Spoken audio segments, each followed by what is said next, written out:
distributions from the town. With me on this Zoom conference meeting from the town of Lewisboro are members of the town board, Jennifer Castellano, Tony Gonsalves, Dan Welsh, and Jane Crimmins. We have a quorum and can vote on any matters that come before the board. Also on this call are Town Attorney Anthony Millay, Town Clerk Janet Donahue, and Joel Smith, Facilities Maintenance Director. At the public comment periods, we ask that only the following persons be permitted to speak: residents of the town of Lewisboro or the Katona-Lewisboro School District, owners of property in the town of Lewisboro, employees of the town of Lewisboro. If you want to speak at the public hearing or make a public comment, please raise your hand at the appropriate time. To do that, if you are on Zoom, put your cursor at the bottom of the window and you should see an image of people labeled participants. Click on that to get a panel on the right-hand side with icons at the bottom. You can then click Raise Hand.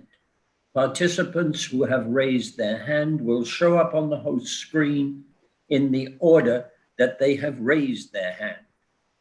The host will then unmute you and tell you that you have the floor.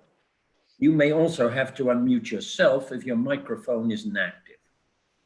We are also asking that your video be off during the duration of the meeting and only turned on when you're invited to speak.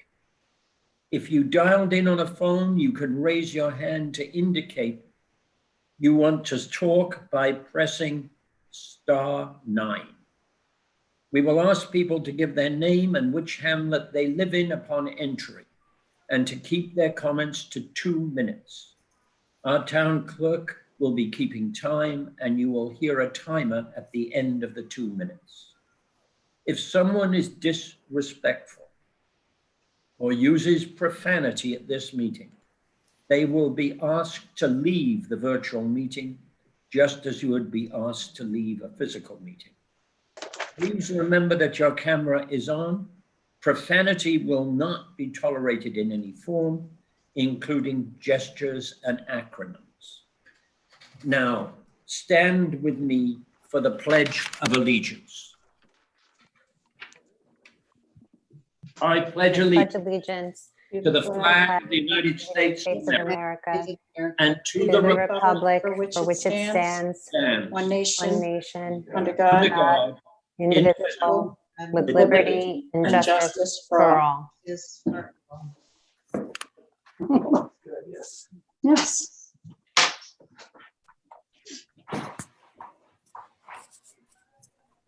I would like to open a public hearing regarding accessory apartment inspection requirements and special use permits. I should open that hearing by telling you that I have received a letter from the planning board, which quite simply doesn't like the point of this amendment. It would like us to have periodic inspections. The reason we decided we didn't want them when we passed this was because it was an onerous requirement for our building department and our town planner. And the result was we were way behindhand. There was no chance of catching up. And the requirement had become something that that just didn't work. The county, on the other hand, said that the amendment would remove inspection requirements and application fees for accessory apartments special permits. These proposed amendments would reconcile inconsistencies in the zoning ordinance that have been in existence since the town removed the special permit regulations for accessory apartments in 2016. They have reviewed this matter and found it to be a matter of local determination. They also commend the town for taking this step to clarify and improve its accessory apartment regulations. Does anybody wish to speak on this issue?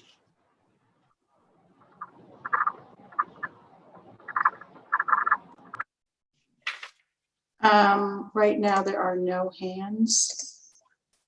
In that case, I'd like a motion to close the public hearing. All right, I'll make the motion. Who will second? By closing it, are we can always open it again if there's, Anthony, if there's something that comes up and we feel like we should extend this a little bit, we can always reopen it. You always have the option to reopen a public hearing. Right. Yeah, and you can of course discuss it after closing the public hearing, however long you wish. All right, so I'll second that then. All right, does anybody on the board want to comment on this? Because this is something that has the strong, well, it was done, in fact, at the initiative of our building department. We have to do an all in favor. Okay, all in favor? Aye. Aye. Aye. This was done at the initiative of our building department, and there appears to be some conflict between our building department and the planning board, but not with the county planning, which endorses the. So I looked at, I read the planning board letter and of course, took it with gravity.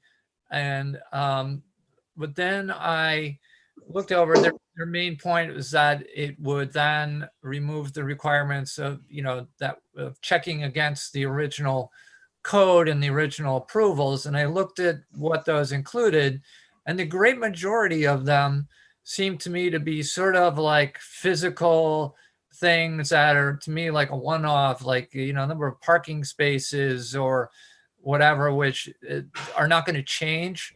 And the only one that kind of jumped out at me that like might be something that would change and then you would want to know would be the occupancy. And on that one, I'm thinking like, well, we don't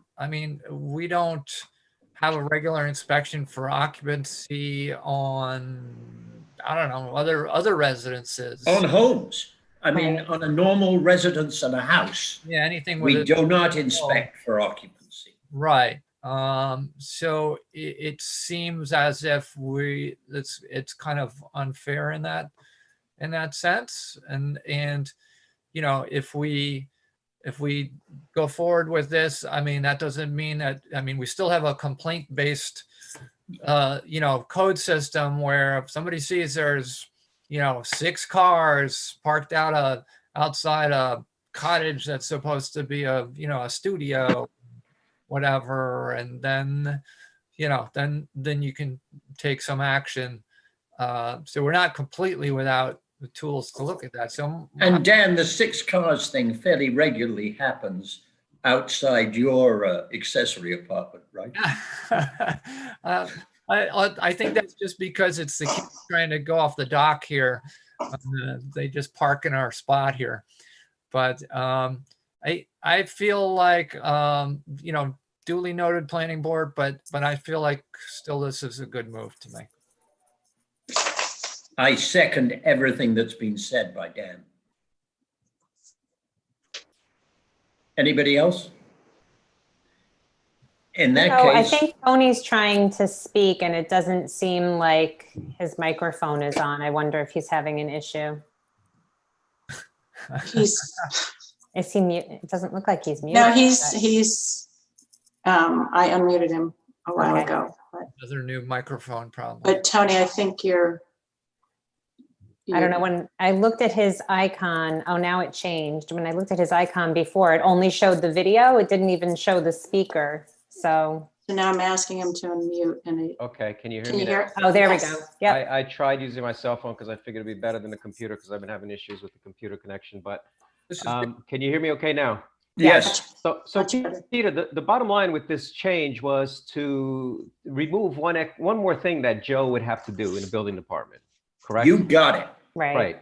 So I'm in full agreement with Dan. I think this applies to any residents in town. I mean, if there is a violation, people report it, then at that point we'll investigate it if there's a potential violation.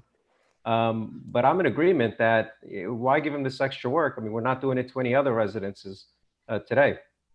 And really, not only was it extra work, but it's confusing to the property owners, and that's the problem they've been having in the building department, because some people are not subject to it, but Right. they feel they may be because of what one part of the code says, then this part is inconsistent. So it's really just a cleanup. So he doesn't have to keep explaining to people, no, you don't have to come in for a special permit. You're entitled as of right. And then he's, he knows, that being the case, he doesn't have to inspect, but then the code said he does have to inspect still. So it was just an inconsistency the way he was looking at it. Right. Yeah, quite honestly, I think we were a little bit sloppy when we originally changed the accessory apartment law in 2016. 16, correct. And this tidies it up and makes sense of it. I'd like to move that we adopt this amendment to the code. Do I have a second? I second. Discussion? All in favor? Aye. Aye. I would like to move on next to a public hearing on a proposed override of the state tax cap legislation. There isn't much to say about this. Well, I think you need to clarify that our Yeah. intention is to stay within the cap. This is just a provision so that. All right. Right. I thought we'd done that last time, but yes. We did, but I think it's to the benefit of the people that might be listening this evening that weren't here 2 weeks ago. We have no intention of breaking the cap. We are, however, aware that there are several things which are outside of the town's powers. First of all, we do not know yet what what NISHIP, our health insurance company, will decide in terms of our rates for 2021. We have got an allowance in there for it, but it may well be insufficient. Second, we are in the process of trying to begin negotiations with our unions, but we haven't got any clear indication of where that's going. And they may not agree with our proposal to keep it at 0 next year. Thirdly, we know that the state has significant financial problems, and it is more than possible that they will decide not to forward money to us, which they normally would. Janet? Yes. Oh, okay. I thought you wanted to speak. I thought you were going to defend the governor against my statement. No. However, because of those factors, it makes sense to us to do this override so that if it is necessary, we can call an emergency meeting and change the budget. I don't quite honestly believe that any of these things will in practice be decided before the budget has to be final. So that's where we are. And Peter, the budget has to be final. It's in December sometime? Yes. Has to be final. December 20. December Yeah. 20? And that's roughly where we are. I therefore like to make a motion. Oh, I'd like to first of all invite the public to comment on the proposed override of the state tax cap legislation. So right wishes- now I have one hand up. Okay, Remember you have 2 minutes and I'll set the timer. And right now I'm asking Robert to unmute and to show your video. Luck with that. Robert? There you are. Robert Keston, South Salem. Before you do anything with the cap, even though you've already done it, I think that it's important that you re-examine what you're spending money on. As I understand it, at this time, since you're going into an election year, you can change certain laws. One I would propose is to take away health insurance from part-time workers, which, as far as I understand, the only part-time workers in town are the town board, with the exception of the supervisor. That would give you well over $100,000. Many of the other towns in the area do not offer part-time employees or board members health insurance. I don't see why we do, especially since many people either have employers that could do it or employ themselves and could do it. So it seems like a luxury that this town at this particular time certainly can't afford. Other areas would be ample savings is in equipment.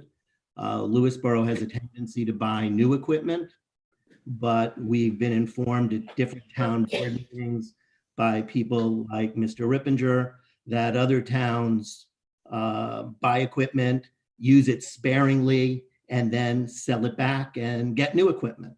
So we all know that buying trucks and other kinds of things used, even if they're used lightly, are often far less expensive than new. So it would be advisable before any taxes are raised, before any levies are changed, that the board go back and closely examine ways that it can save money, benefiting the citizens and not adding to the tax base. thank you, Robert. Does somebody else wish to speak? Yes, Peter. I'm inviting Eileen Nadelson to unmute and to show her video.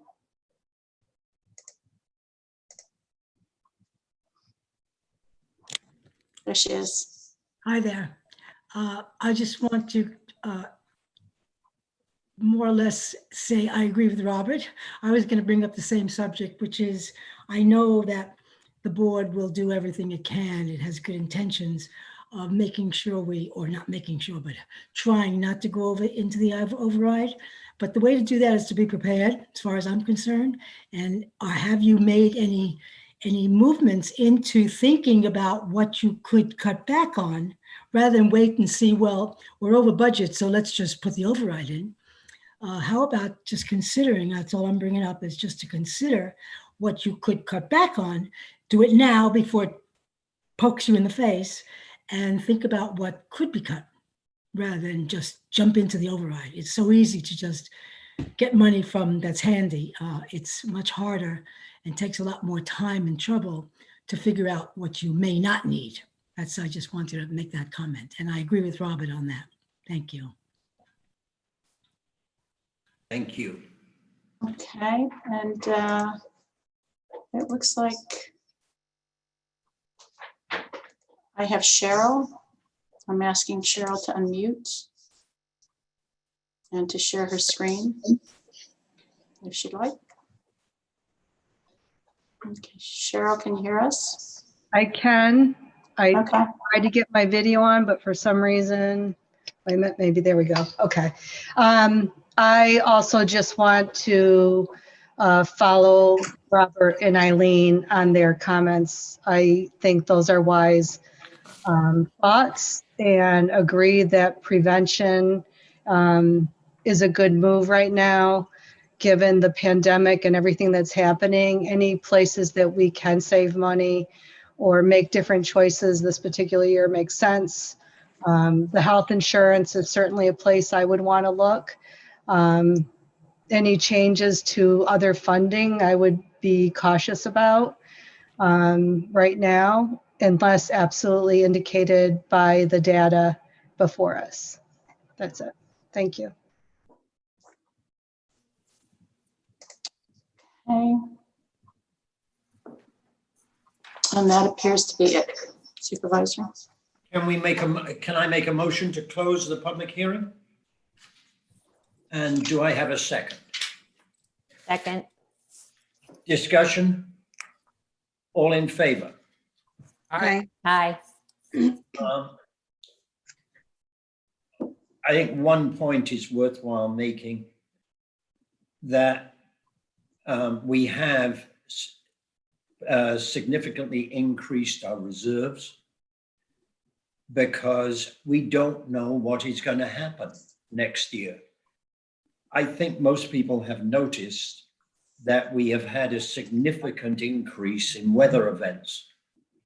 And that's one of the reasons I am very reluctant to reduce our reserves at this time. I mean, I don't pretend to know how many weather events we're going to have next year. And I don't think anybody else does, but the trend is not a good one.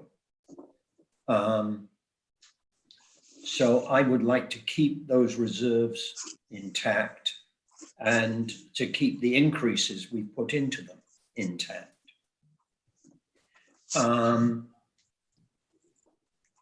I'd like to make a motion to approve the proposed override of the state tax cap.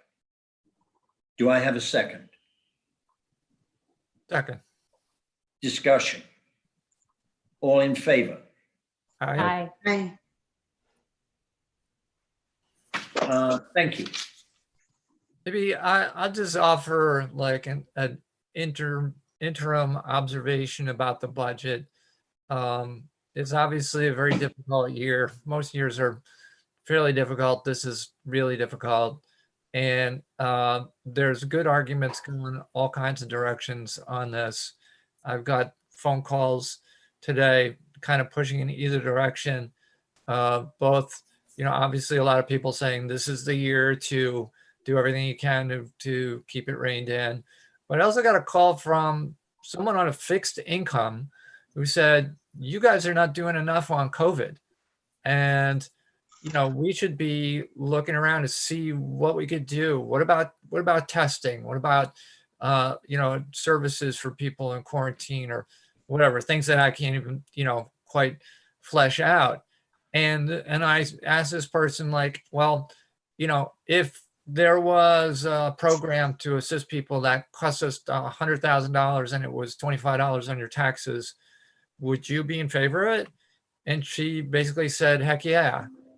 And like, so it's very, it cuts both ways, and the people who are in favor of one or the other might surprise you at times in terms of where we're spending or should we be spending or anything like that. So I certainly am glad that we still have a few weeks to labor over this a little bit and get more input and look at the different options before we make our final decisions. I don't think we want to minimize the amount that has been done on COVID. My Park and Rec department has become, in essence, the counter-COVID department.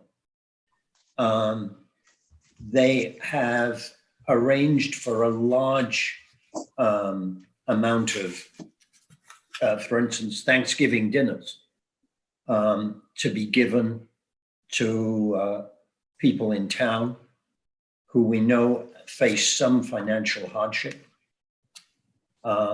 They're considering another one before another drive before the new year. Now, this is admittedly not done with town money, so I can take no credit for it. It's being done with money from people in the town. And I think it's first class what they've done. And, and in addition, we've done, Jane, you were involved in these, the food drives for Northern Westchester Center. And finally, we're working on the, we're continuing to offer, I don't know what you'd call it, but supervision for children who are not in school part of the day because of the limited hours that the school is working. I think all of these are contributions. The cost of the substitute schooling is, as far as I can see, going to go down as long as the county comes through on what it's doing at the moment, which is subsidizing it. So that again will help people. So I don't quite buy we're doing nothing. Even although there is not a line in the budget which says COVID. That's my own point of view. Sure. That's now, there's room though to continue to look, and I think things like testing are really at the core of trying to get out of this hole. And testing is the county and the state, well, not us.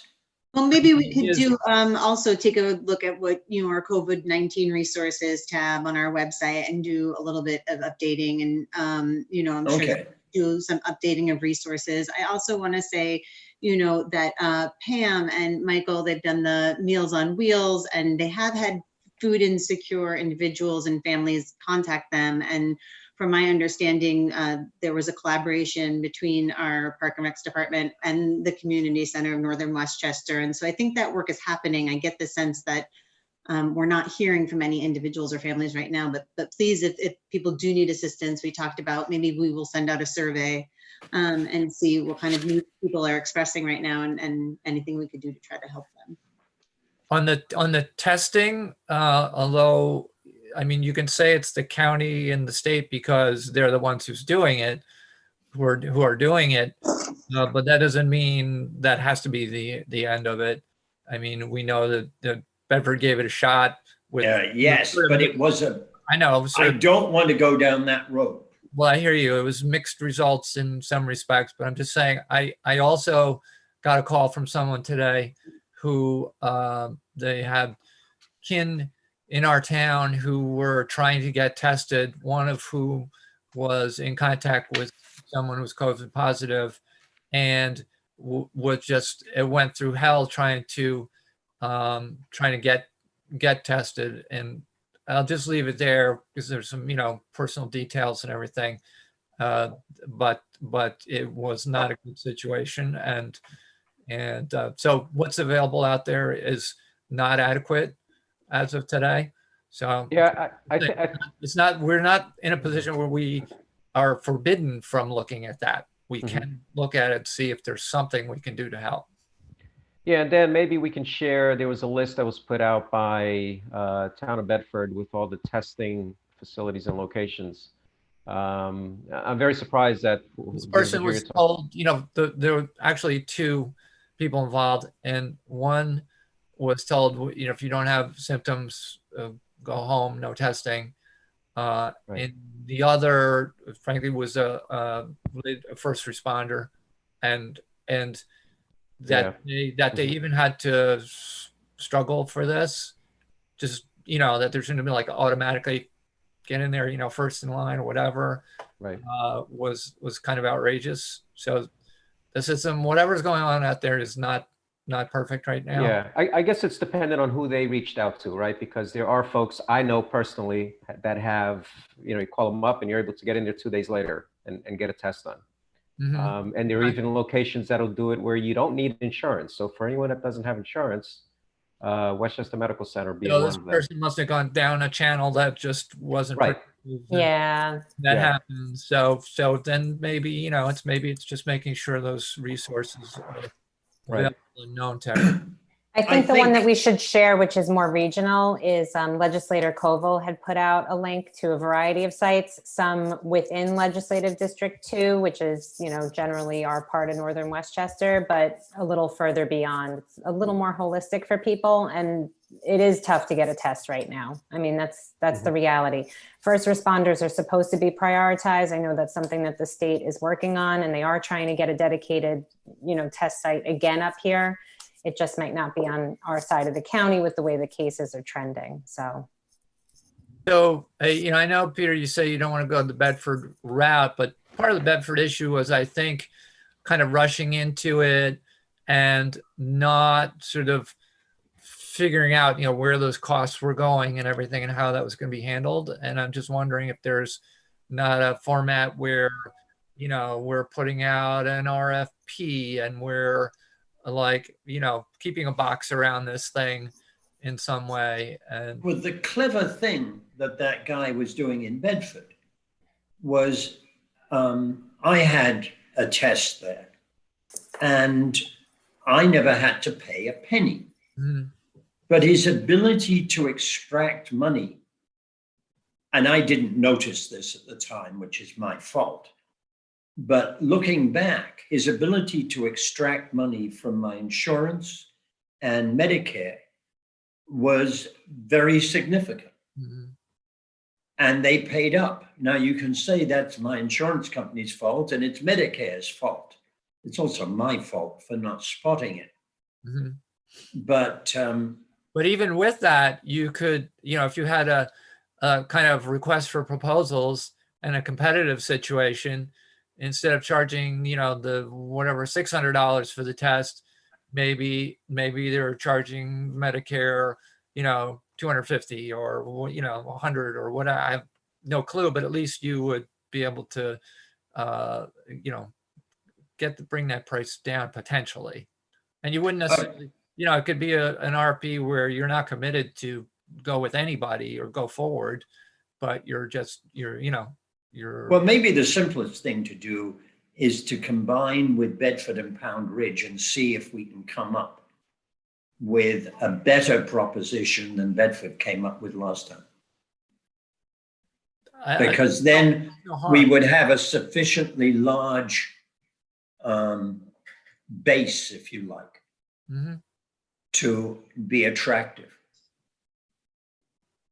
It's worth poking around, probably. I don't think Lewisboro probably has enough quantity to make us truly attractive. Remember, Bedford could have only got going on this when Lewisboro and Mount Kisco joined in. So that was a 3 municipality effort. Okay.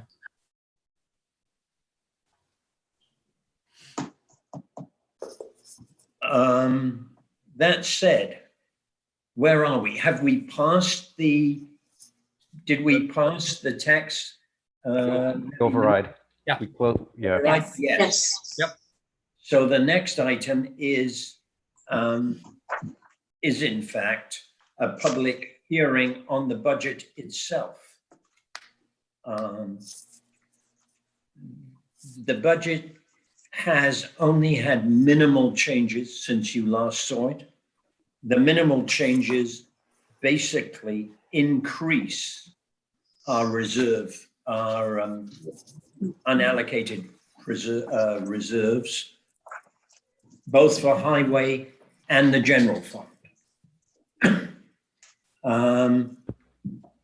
And we now go, where did I throw it?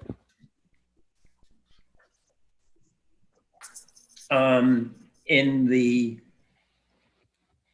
the general fund, we've added an additional $33,434. And in the highway, to bring it up to 133 and 400. And in highway, we also increased it. I'd do better if I wasn't looking at recycling. So Peter, Leo just put up the budget on the screen. Thank you, Leo. Thanks, Leo. Oh, and highway, we've gone from actually 134 down to 101. That is mainly because of the flexibility of general fund reserves and the total lack of flexibility by on highway contingencies. But that's essentially the change since last time.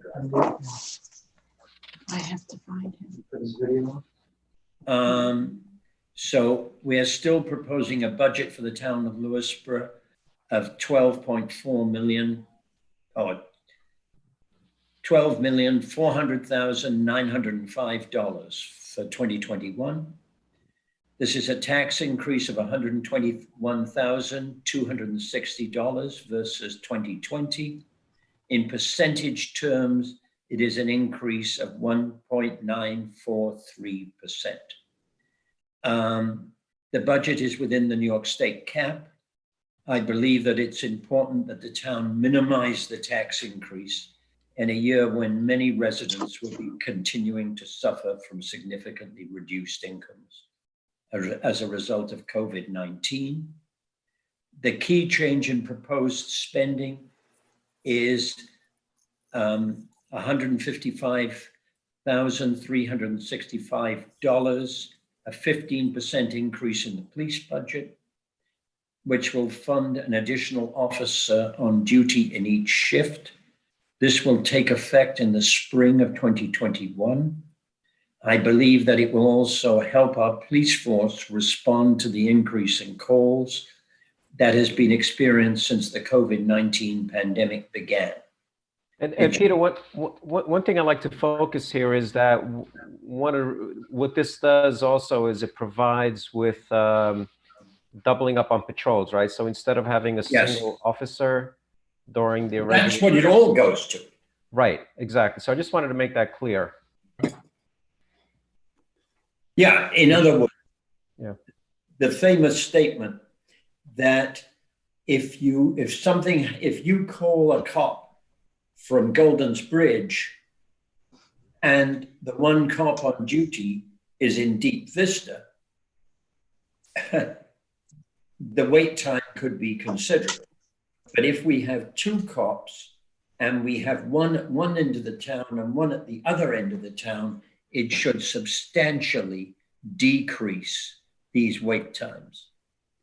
And granted the increase, which is not a criminal increase, incidentally, well, not criminal in the normal sense of the word, it is mainly an increase in domestic violence and an increase in mental health calls.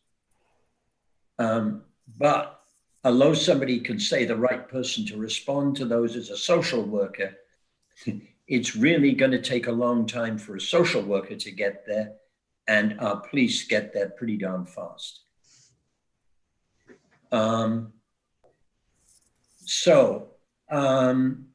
This would take effect in the spring of 2021. I believe, all right, that this will help our police force respond to the increase in calls that has been experienced. It should be noted that this does no more than restore the level of patrol which the town enjoyed prior to 2011. Other increases of spending are $25,000 for a building department code enforcement, which we believe will be self-funding, $10,000 for additional tree work due to the ash blight. Anybody who's looked up as they drive our roads is well aware of the number of dead ash trees there are out there. $6,300 for more detailed cleaning of town offices in a COVID-19 environment. These increases have mainly been funded by reducing road resurfacing by $180,000, which will be replaced with borrowed funds. I have chosen not to raid the general fund balance or the highway contingency provision because it seems probable that climate change may have rude surprises for us in 2021. Relying on FEMA may not be wise, granted the state of federal and state finances. I believe this is a reasonable budget, granted the challenges that the town faces. Does anybody wish to speak? I'd like to open the public hearing on the budget. Who wishes to speak? If you just make a motion and second on that. Oh, I'd like to make a motion to open the public hearing on the budget. Do I have a second? Second. Thank you. Okay, I have a few hands. All in favor? All in favor, aye. Aye. All in favor, aye. Okay, are we going to keep the screen up? Are we Yes, gonna because it continue will to share enable, screen? Okay, it will enable us to move to the answer to a question if necessary. And also, Okay. Peter, just FYI, and Janet also, I did put together a pie chart representation of what this increase looks like to an average person here in town. So why don't you show it right now? Okay. yeah, Leo's That's a got to great take idea. his down first and then, yeah, and now Tony can. Okay, so let's see.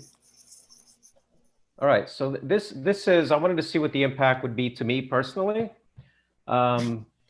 This shows what the rate per $1,000 of assessed value over the years, how much it's increased. So we're now proposing this, which is a 1.94% increase. So my town tax is essentially going up from 1381 to 1406. County, I haven't reflected whatever their change is going to be here, or the Goldens Bridge Fire District. I live in Goldens Bridge, and of course there's school. But if you look at the pie chart, so basically in my case, it's a $25 increase to my town tax bill. And this is the pie chart that shows how that, the small slice that we are here, so it's 8.66% of my entire tax bill. Of course, the school being the majority, 75%. So I wanted to put this out there just so folks understand what the actual real case scenario would be for someone that's got, in my case, my home has an assessed value of $57,700, and the increase or impact to me is $25 per year.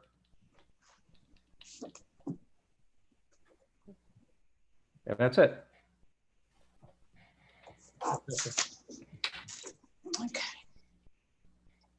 And of course, I know everybody's heard this before, but one of the fundamental problems of this town is that our town taxes, that blue slice, are roughly half what our neighbors extort, and are based on assessed value. In other words, if you got an assessed value of $10,000 in this town, you pay roughly half what you would pay on the same assessment in our neighboring 3 towns. Right. And that's why we're always trembling on the edge in this town, because we have a very mean budget. All right, does somebody else wish to speak? Yes, I have several hands up, Peter. Okay. Okay, right now I'm asking Kara's phone to unmute and to show your video if you'd like. Hi. Karen, Hi, good evening, everyone. I didn't expect to speak first. I wanted to quickly touch on a few things that were discussed. I guess in regard to the budget, if we were going to allocate a certain amount of money anywhere towards testing, because what I understand from the school district is if we reach a certain saturation point of positive cases, they need to test 25% of the students every week. And with regard to insurance issues and things like that, I don't know how that's possible. So that was one thing. And about food insecurity, North Salem was having a food drive. They raised, I think, $49,000 in 1 week to continue giving food and essentials to people with food and other insecurities due to the economic situation. And if we have money in the budget that's going to be allocated somewhere, if we could think about that. And also with regard to childcare, at a local childcare center, full-time childcare remote for a school-age child is $1,400 a week.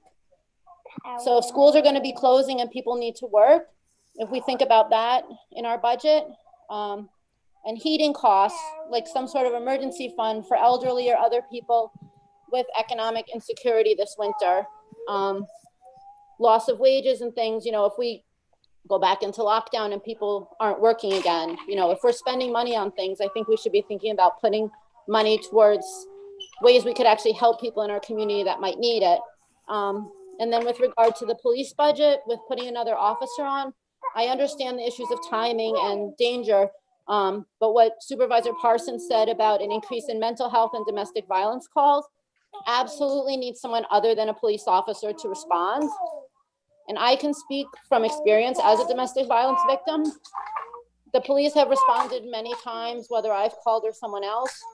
And I don't think that they've ever been able to solve the situation because it's not something that they're trained, you know, or can do. And I feel really strongly about having somebody else on staff or on call who can respond if it's a child, anyone in any, you know, there's just a lot that goes on, and I don't think everybody really understands that.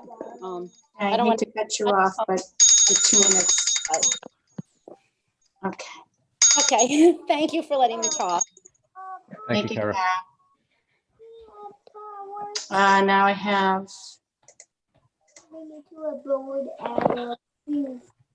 Robert, I'm asking you to unmute and to share your video.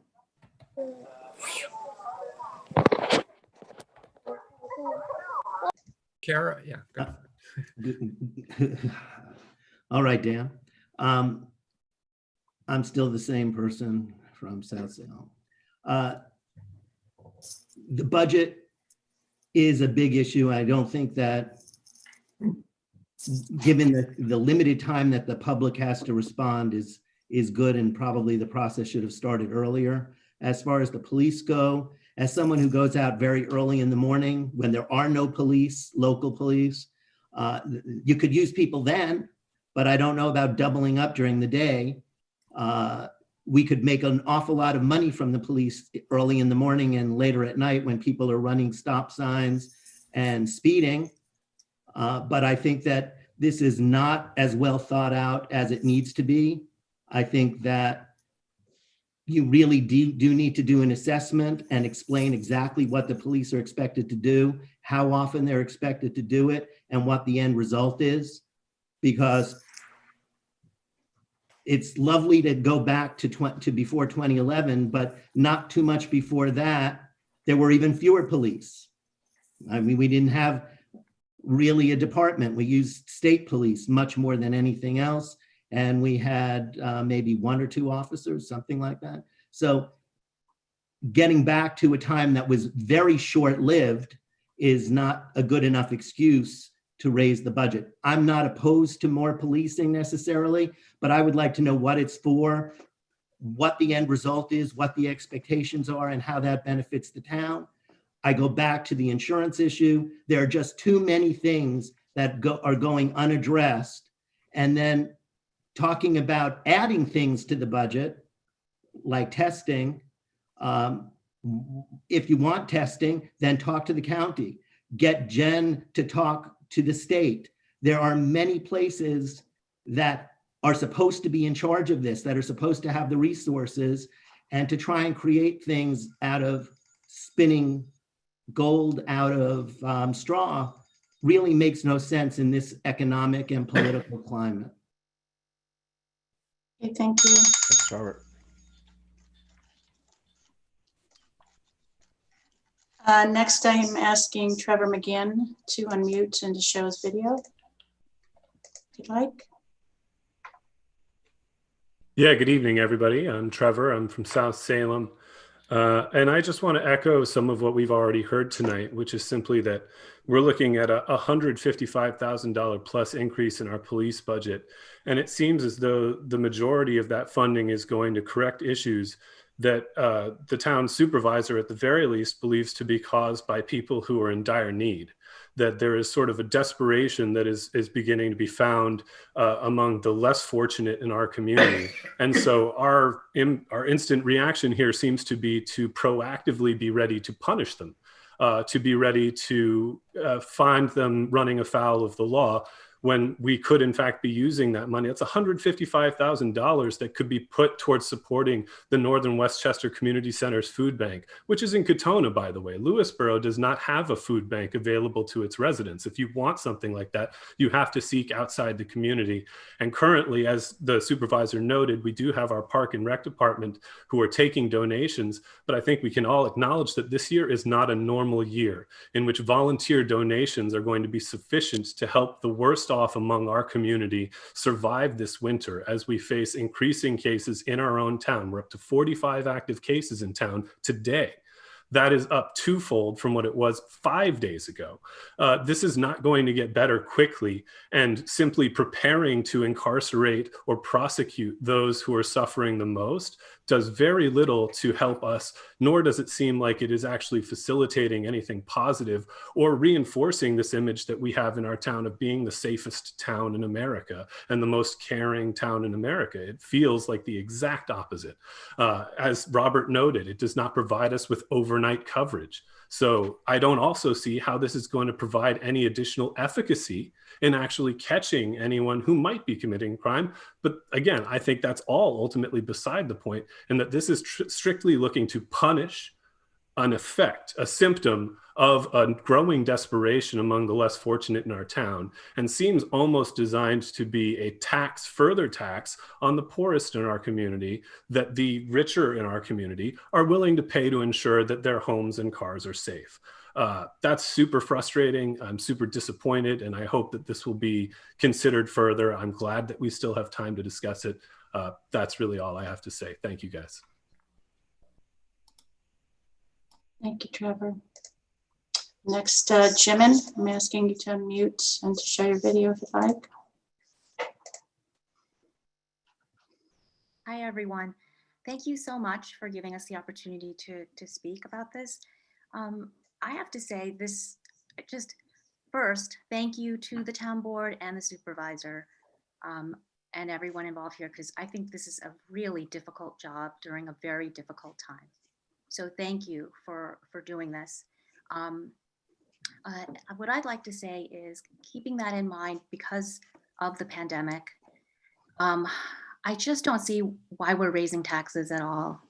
And I think that for it to go so heavily towards the police at this time, we have a police committee, right, that was just brought together. And I would just urge everyone to let them do their job of assessing all these things and deciding what we need. And, you know, I'm very interested in what their report will be. And if we just try at the very least to, you know, I appreciate that it's a very lean budget, but during this time, compared to last year when we didn't know this pandemic was around the corner, I just think we should look for ways to lower our taxes or at least keep them the same. Think about if it's being taken from our roads. Like, I want to be sure everyone is safe on our roads. With climate change and things like that, we don't need to be, you know, taking from one area to another. Just some things to think about, and the very least, not to respond too quickly to this, because you know, to have this just to be thoughtful and caring in terms of our community, even if it is $25, as Tony pointed out, and I appreciate him putting his personal information up there. It's still more money when people, thank you, Janet, sorry. It's more money when people have less right now and where there's so much uncertainty about what's around the corner. I just would urge the supervisor and the town board to think about that right now. Like, let's increase taxes later or add to whatever we need later. But this coming year, we're still very much in the grip of uncertainty. Thank you. All right, thank you. Next, I'm asking Richard to unmute and to share video if he desires.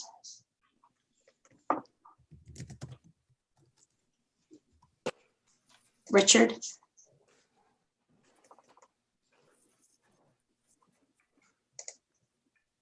You hear me there? Oh, okay, video. Hey, can you hear me? If you could talk a little louder. Okay, can you guys hear me? Yes. Yeah, that's better. Okay, sorry, good evening. Couple things. First, I want to speak in favor of this $155,000 increase in the police budget. I spoke to the police chief on this and to get some more insight. What this will do is it will increase coverage on an hourly rate for part-time officers, 96 police hours additional per week. The benefit of that is threefold. It'll decrease response time to any call by dividing the town into two sectors. It'll potentially increase deterrence of any criminal activity because there'll be more police visibility. And third, it'll increase police safety because it'll be additional officer on the road for backup in the event of a call, particularly at night. Notwithstanding that, my support for it, I think that we need to have a real deep look at the police expenditures in 2021. They've increased by hundreds of thousands of dollars over the last decade. And they, especially when you look at it compared to neighboring towns with part-time forces, such as North Salem and Pound Ridge and Somers, which are predominantly part-time officers. So I think it's important and valued this year. Second point and last, in hearing what was discussed before, one of the things that I think is tremendously important in 2021 is to try and have more centralized information across the town, meaning the town and the school and other departments. There has to be a more centralized way to get information on a more expeditious way, based upon storms, based upon everything else, and more importantly, looking ahead. In 2021, hopefully we're fortunate enough to have a vaccine that's going to be around. And as the year proceeds, think ahead. People are going to be looking for information as to how to get that. That's maybe turned out to be the primary source of information people are going to need in 2021. So looking forward, that's something that's going to be really important. Not spending money on it, but centralizing information. Yeah, the 2 minutes is up. Accessible and available to everybody. Thank you. Thanks. Thank you. And next I have Lauren Batten. I'm asking you to unmute and to share your video. Okay. Yep. Thank you. I'm strongly against the budget item suggesting that we increase funding to the police department. This $155,365 is intended for our highways and road services, which will be needed throughout this winter and year. It's fiscally irresponsible to use borrowed funds and reduce road surfacing. Additionally, I question your logic in thinking that our funding should be going to police. Expanding the police budget by 15% is unacceptable when it's clear that our community has more important needs. Police don't prevent crime, they show up after it's occurred.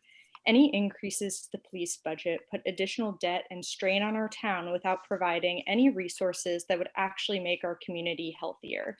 Such resources include social services, mental health support, and drug and domestic abuse counseling. Supervisor Parsons, don't scoff at social worker response times. If we actually funded social workers properly, they'd be able to reply to incidents more quickly than cops. There is no evidence that more law enforcement funding will solve any of the core problems our community hopes to solve. It is a fear-based choice from carceral mindsets. At the very least, the suggested funding should remain in the road services budget line. We don't want police budget increases. When the town is so financially strapped during COVID, our taxes should not be going up to fund more police while compromising the quality of our roads, which everyone uses. The police budget creates additional debt for our town and takes funds away from our critical road maintenance services. Our police budget is already higher than neighboring towns like Pound Ridge, which provides 24-hour coverage while we do not. So we need a thorough reassessment of how we manage our police expenditures before talking about any budget increase. We could also explore municipal police sharing with neighboring towns to pool resources and improve response times. No increases to the police budget in 2021. Thank you, and I yield the rest of my time. Okay, thank you. And if we could just tell us what hamlet you're from. Moving forward, Sebastian, I'm asking you to unmute and to share video if you'd like. Hi, good evening. I would like to agree with Lauren and say that increased policing or police budget will not decrease the amount of crime. I mean, who's looking at our budget who's thinking of committing a crime, honestly? What it will do is take away from road services, which are the most important things for safety. We drive everywhere in our town. We don't have any public transport. Everything we do is driving. Our roads need all the help they can get. They need the lawns cut next to them in the summertime. They need the snow removed from them in the wintertime, salt. They need leaves taken off them so we don't have wet leaves. And our town isn't particularly good at doing all of that stuff. And maybe we need more money in our roads really than anything else, because I hear about accidents in our town all the time. I've only just started hearing about any sort of crime in our town. I yield the rest of my time. Okay, thank you, Sebastian. Next, I'm inviting Elio Machetta to unmute and start your video. Elio Machetta, South Salem. I just want to say a few things. I'm sure the town board knows, but most of the residents don't. During the first week of October, one of our officers was assaulted, and it was a simple noise complaint that he's responding to that turned out dangerous for him. I won't go into the particulars. I'm sure it's available if anybody wants it. Right now, if he needed a backup to help him out, it would take minimum 25 minutes. A lot could happen in 25 minutes for one of our officers. This isn't only about public safety. This is about protecting the men and women who provide safety for us, our officers. Over 10 years ago, we had 24-hour coverage. Over 10 years ago, we had 2 officers out on patrol. Westchester County provides all the social workers and all of the outreach programs that we need. We need an increase in the police budget, which is going to happen, it looks like that way, just to get the department closer to where it was previously to protect our officers. The next step, hopefully, would be to add officers on an overnight shift like we used to have. So just remember, our police lives matter. Thank you. Okay, thank you, Elio. Next, I'm asking Jane Pizer to unmute and to share your video if you'd like. Start my video. Hi, thanks for the opportunity to speak. I want to echo what some of my previous neighbors said. There is a crisis prevention and response team for Westchester County. I'm not sure how much outreach has been done with them to try to help with our situation, but being a small town, I think we need to share resources. Municipal sharing and cooperation is not used as much as it should be in town. And I would like more detail during a raging pandemic before we're adding items and not looking at cutting, as Robert Keston had mentioned.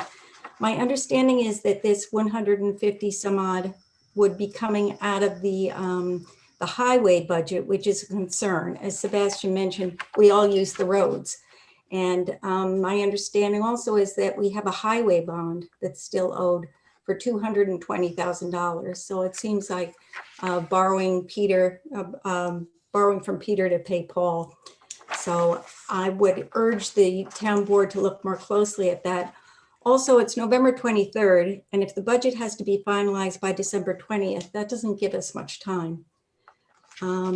We have a new police committee, and I'm hoping that they can study this further, but I am definitely against providing more money for police resources.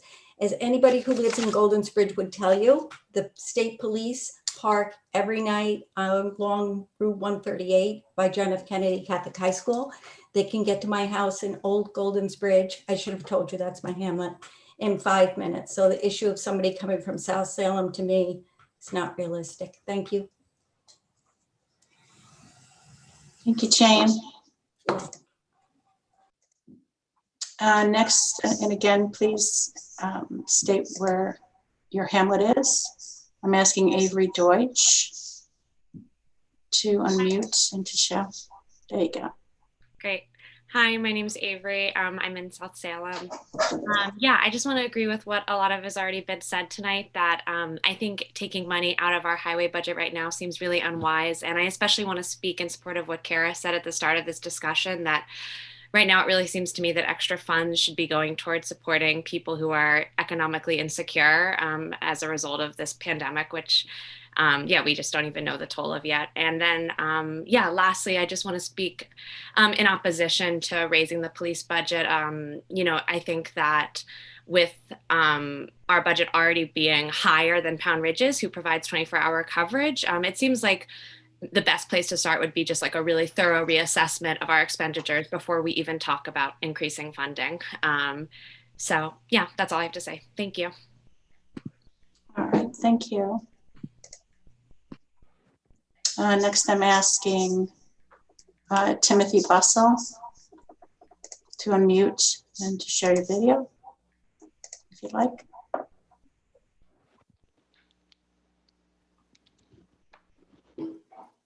Hello? Timothy Bussell, I'm asking you to unmute. Hi, sorry, it was muting me again for some reason. I'm Timothy. I'm from Katona for 12 years, lived in South Salem for 15 years. I just want to echo what a few other like-minded people have said, really just about critically looking at this budget in regard to the police increase, the $155,000. Just to address Richard's point earlier, you know, I understand you trying to sort of contextualize this increase as more, you know, more police, more deterrence. I think really understanding what deterrence is and that it doesn't address the core issues of the most vulnerable in any community, and historically has never done that. So police officer safety is also important. And just to go back to the social work aspect and mental health as well as domestic violence, there are so many resources in so many cities and so many towns who have actually created an infrastructure for their social services that address all of these things. Policing does not prevent anything, as was stated earlier. It's after the fact. And as a social worker who works in East Harlem, what I can say is that most of my job is coming after the police, putting in some sort of structure that is actually helpful to a young person who is in need, and then actually just following through and showing some, you know, positive regard to actually go after what are the core issues that are going on that have led to different involvement in the justice system. And just to reiterate again, I think we really need to take a hard look at, if you believe this budget is in the interest of the most vulnerable in this community, I really urge you to look again and much more intentionally, because the most effective states, the most effective cities and towns right now for actually dealing with COVID and dealing with social services is understanding that when you help the most vulnerable, that's how the entire community becomes safer and more healthy and more prosperous. Thank you. Okay, thank you. I'm asking Marcia Rubin to unmute and to share your video if you'd like. Good evening. Thank you for the opportunity to speak. I'm going to echo the participants that have already spoken in opposition to this budget increase. We, as residents of this town, have not been provided any qualitative or quantitative analysis of the existing police force, how they operate, their staffing policies, where their budgetary expenditures are going, and how they're spending the money that they already have. I think without this data, without this information, it's very difficult to even make a decision as to whether or not they should get any money. And until we have that information, I don't think that this town board can effectively decide to give them money without acting as simply a rubber stamp, without the force providing that information. In addition, I think that there is little to no municipal sharing and cooperation in Lewisboro. We have certainly not exhausted the opportunities that we have to join with neighboring forces, work more closely with the state police, et cetera, in order to become a more efficient police force and lower the budgetary requirements of the town. And all of this is, of course, notwithstanding the fact that there is virtually no crime in Lewisboro at all. And there would be very little change to that statistic or that analysis with this budgetary increase. Thank you. Okay, thank you, Marcia.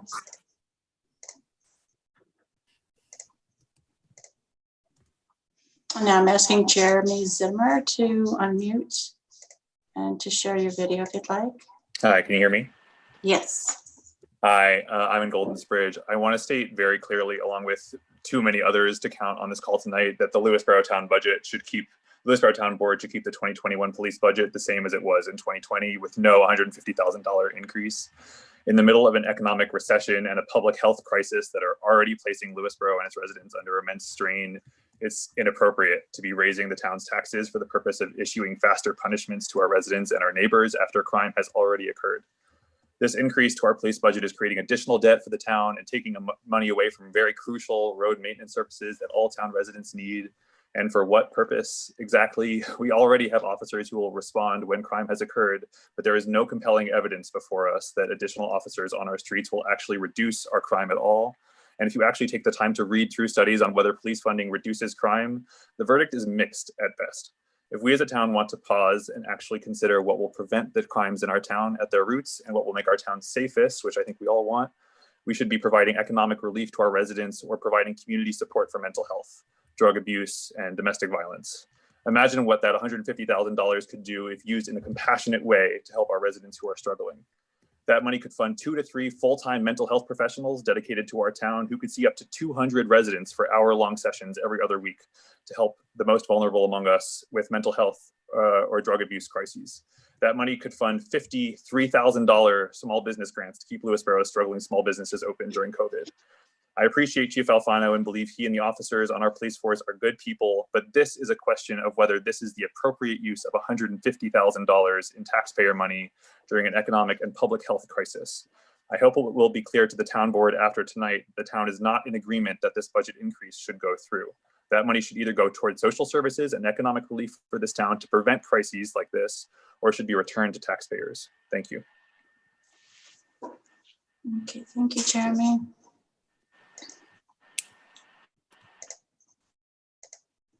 Next, I'm asking Cheryl to unmute and start your video, Cheryl. Hi, Cheryl Card from South Salem. Thank you, Janet. I got to get rid of this. First, I just want to thank the town board, as Jim did earlier, Tony and Peter and Jane and Jennifer and everyone, for all the hard work you're doing. This is a really crazy time. And Dan, sorry. A hard time for doing all this. But I also want to echo what most of the other people have said. I strongly feel that any changes that we make need to be grounded in data and science, particularly social sciences. Because I think if you look into those areas, you will find that prevention often gets short-shifted, and the policing is the end of the road. Social services are at the beginning, well, even before that, education and so on. But putting money at the end is not my preference.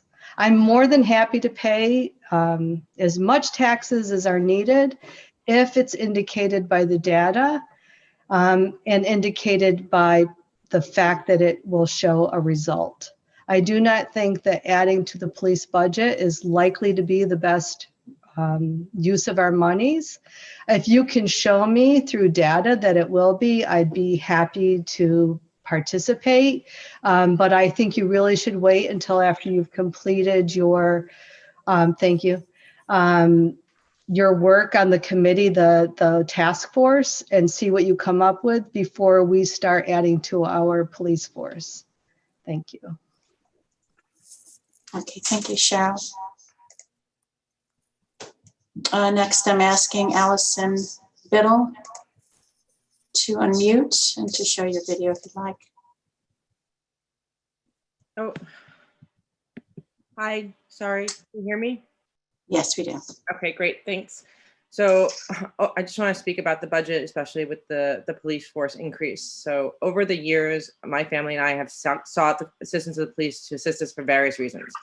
One was a stalking issue with a close family member who never would have felt comfortable for many, many years going to school or anywhere if she didn't know the police, and every place she moved to, were there to help if needed. Luckily, she was always in a place where they were able to make her feel safe. Another particular time was when we were robbed, and we were very grateful that the police were available when we called and able to determine who robbed us, even if they weren't able to recover the items. Finding out who and that they wouldn't be able to do it again provided us a peace of mind. Recently, in the middle of the night, our cars and garage were almost broken into. Oh, I forgot to say I'm in Cross River. But luckily, my husband heard them and screamed out the window and scared them, so they fled. I didn't sleep the rest of the night or that week as I worried for myself and small children if they would be coming back. With our almost break-in and the recent break-ins, we would feel a lot more comfortable every night if we were able to provide Chief Albano with the funds he needs to properly police and deter would-be criminals at all hours. As to the point of a social worker to answer the evening calls would be incredibly unsafe, as those are some of the most dangerous calls the police go on for domestic violence and mental health issues. My sister's a social worker, and I would never want her to go to a domestic violence call by herself. So if a mental health worker is needed, then it should be done in conjunction with a police officer, which will provide another reason to increase the funding for the police. And mental health workers and any kind of social services we can offer to these people are only as good as them willing to be able to take them and accept the services. So for the people that aren't willing to accept the services, we need to have an alternative, which to me would be the additional police. Thank you. Okay, thank you, Allison. Next, I'm asking Karen Conti to unmute and to show your video if you'd like.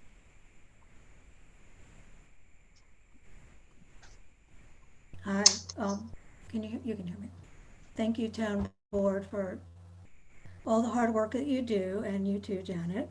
I've been listening to what everyone else has to say, and I'd like to echo some of it, and maybe distill it, and that's what would $155,000 worth of police, 2 more officers, do to make our most vulnerable people more safe?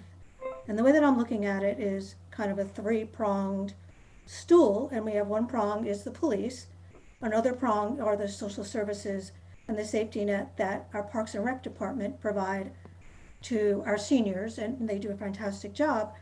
And then there's this large group of people, and as Peter referred to, there's an increase in domestic violence and mental health calls.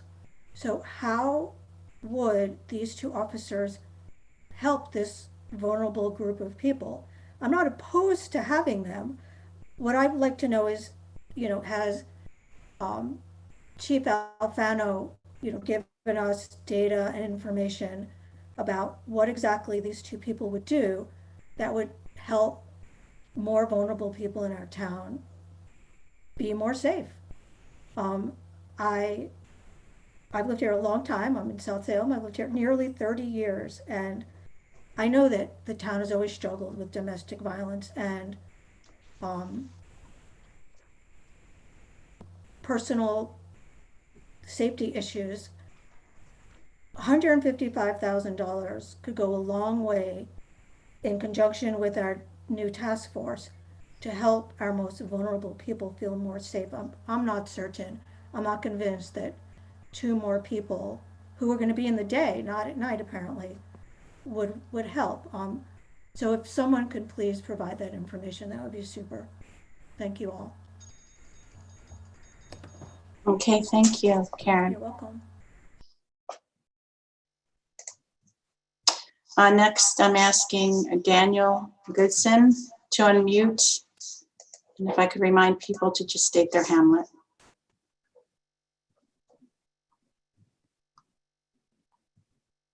Hold on. Okay, there you go. Okay, can you hear me? Yes. Okay, I guess I'm just going to jump around. I didn't have anything written down. I was just. And what taking hamlet some are you notes. from? Vista. Vista, thank you.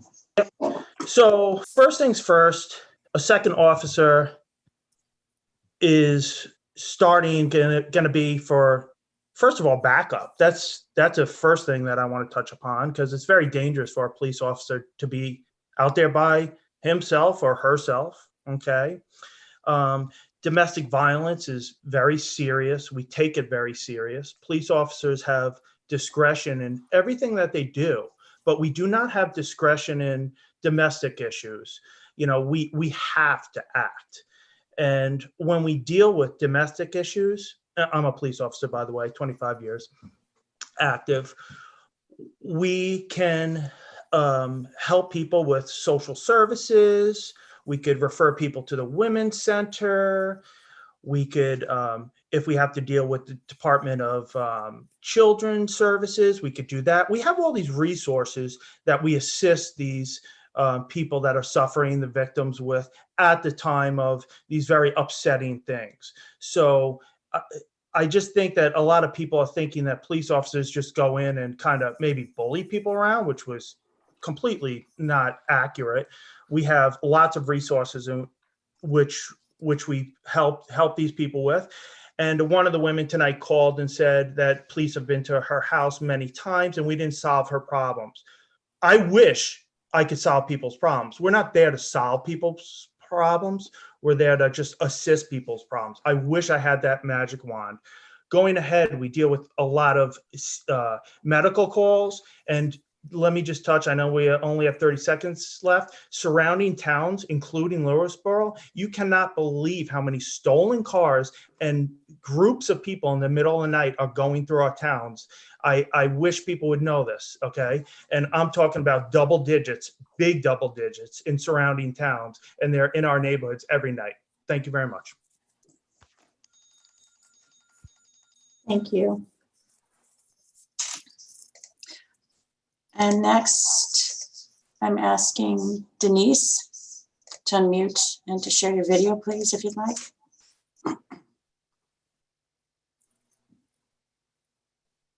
And you need to unmute.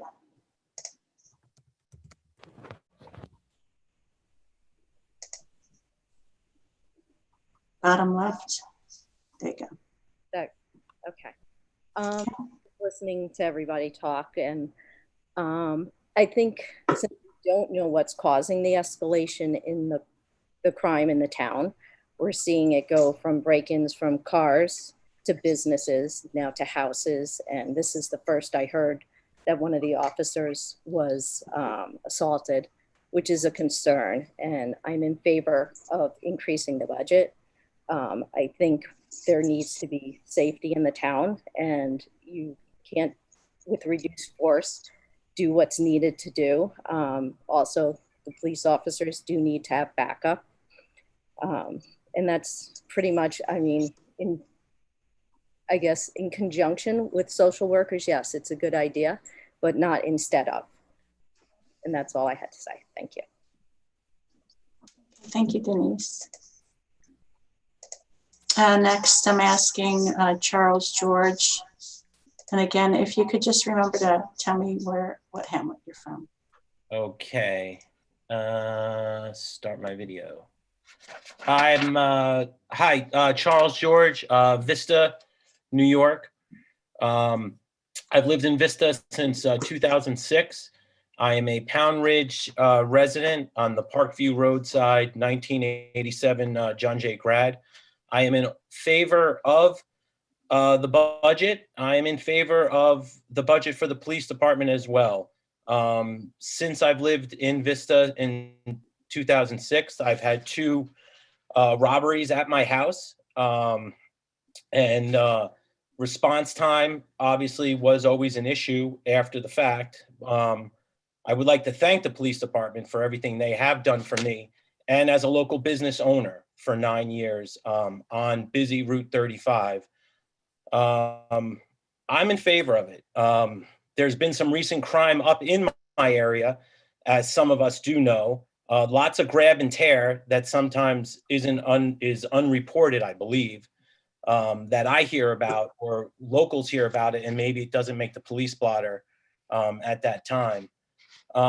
Extra police officers, I just would believe would increase some handing out of tickets, speeding tickets, inspection, so forth. So isn't there some sort of revenue gain there by having somebody on call? I think response time up by me. I mean, sometimes I feel we're just in the outskirts, just like Golden's Bridge is on the outskirts. I heard someone earlier saying that their response time was great and, good for them. Thank God for them. But here in Vista, I think we're just out in the woods. And going back to something that someone brought up earlier about one central point of information for the town, that would be huge. Maybe it's just not always social media for some of the older people in town, but that would be something that I would be in favor of. Okay, thank you. Thank you very much. Thank you, Charles. Next, I'm asking Andrea Rendo to unmute and to share your video.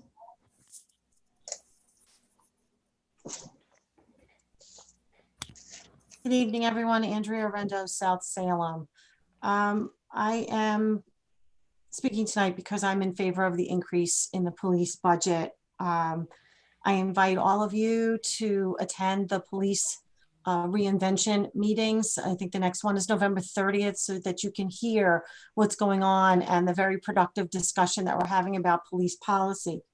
That said, I heard a lot tonight about how many of you feel that the increase in the police budget would be better spent on the equivalent of social services to benefit those who are having a hard time or hitting hard times. And I think many of you don't really understand how government structure within the state and the county and the local government works.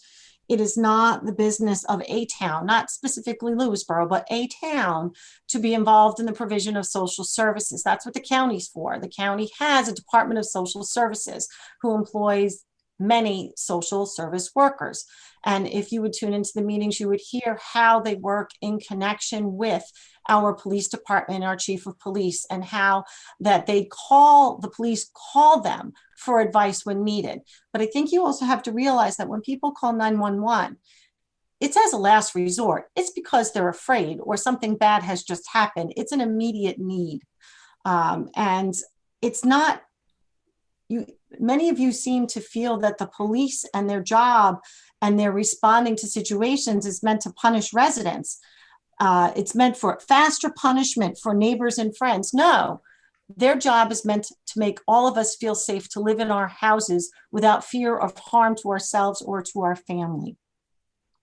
I think also the comment on the food bank, just so that you know, there was only one town in all of Westchester County and in most of the state, because they did the research, that actually has a food bank, and that's Harrison.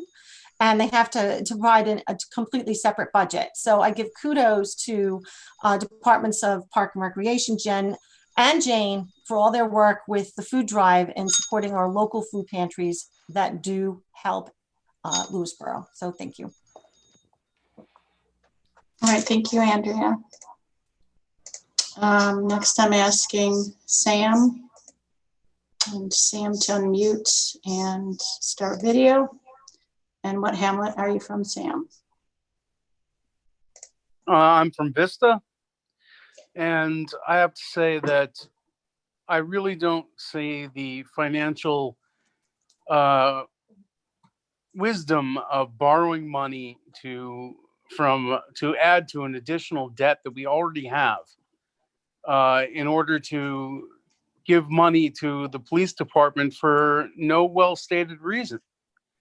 The fact is that our town has almost zero crime, and concerns about response time for matters like break-ins in cars is really, I mean, just moot. It really doesn't matter. I mean, if your car is broken into, it's not going to change, and if the officer gets there 10 minutes faster. As far as backup goes, I believe the state police can provide backup, and their barracks is right here in town. We don't need an increasingly militarized police force to take care of order, to provide order in this little rural town. And want to go on record as saying I'm against the increase in the police funding. Thank you. That's all. Okay, thank you, Sam. Next, I'm asking Simone Petromelis to unmute and share video if you'd like. Hi, Simone from Vista. Can you hear me? Yes, we can. Okay, great. The minimal police budget increase is a need that in the end helps all of us, and I am 100% for it. To compare it, as I'm listening, to fixing roads is ludicrous. And as for social workers, we had the head of Four Winds speak at a prior meeting, and she was a huge supporter of the police. And spoke about the violence in people with mental health issues until they get them subdued. As for Miss Prizer in Golden's Bridge, yippee that you have state police sitting by your house. I'm in Vista, and I don't feel as safe as you do with the state troopers there. We're out in nowhere's land here. Our town supervisor has himself stated this increase at a prior meeting is a bare bones one. And Tony stated that it comes out to about $25 per household as an increase. I don't see why, instead of talking about $155,000, we're not talking about $25. The reality is we live in a world where law and order is necessary. And like it or not, we need police to enforce those laws. Our police needs are barely being met. Where does it leave our town residents? Some people feel we need more resources. I don't doubt we do. However, that's another conversation. It's not an either or. Our small police department needs financial support to help them, to help us. This budget is barely meeting those needs. We need to pass this part of the budget. Anything less is truly shameful. Thank you. Okay, thank you, Simone. Next, I'm asking Dave Batten to unmute and share your video and state what hamlet you live in. Hi, I'm from Golden's Bridge, and just want to come on here and agree with what sounds like a majority of my neighbors on here have been saying. It's just that I'm not in favor of the proposed increase in the police budget. I'm happy to hear about the successes that our police department has had, the extremely low crime rate in our town, And also just want to stress or clarify that I am not, and that others on here have not been in favor of slashing the police budget in any way, but rather keeping it as it is. I think that to change the way things are, it's, especially with borrowed money, the onus is on the people wanting to justify this increase to prove and justify why that would be necessary or in any way beneficial. And I think that a lot of the arguments that have been said so far in favor of that have been flimsy. There's been an increase in calls and not crime, as was said earlier, like domestic violence and mental health calls. And as the police officer on here said, that like, we're not here to solve people's problems. And that's, I can completely empathize with that and think that he shouldn't be asked to as someone that's not a trained mental health professional. I'm not opposed to adding like supplementary resources and social workers, but I think that this increase to the police budget is significant. When taken as a proportion of our current budget, it's at nearly a 25% increase of the budget. And I think that increasing taxes for a solution whose efficacy is, it seems, almost completely based on hypotheticals is not appropriate right now during our economic situation. Okay, thank you, David. Next, I'm asking Sophie Phillips to unmute and to start your video. Hi, I want to reiterate everything Dave just said, pretty much exactly what I was going to say. I also do want to say that I empathize with people's fears in wanting more police, but there has been no evidence that would show that additional police were going to make our town safer. So I am in agreement with the majority that we should not increase the police budget. We should keep it where it is right now, and we definitely should not take it away from our roads. I'm from Goldensbridge, Lake Katona, so I know how bad, especially the roads get in the winter, and we definitely do not need money taken away from that right now. And we were the safest town in America for years while our police budget was super minimal post 2011. So yes, just want to reiterate, I am in agreement with the majority. Thank you.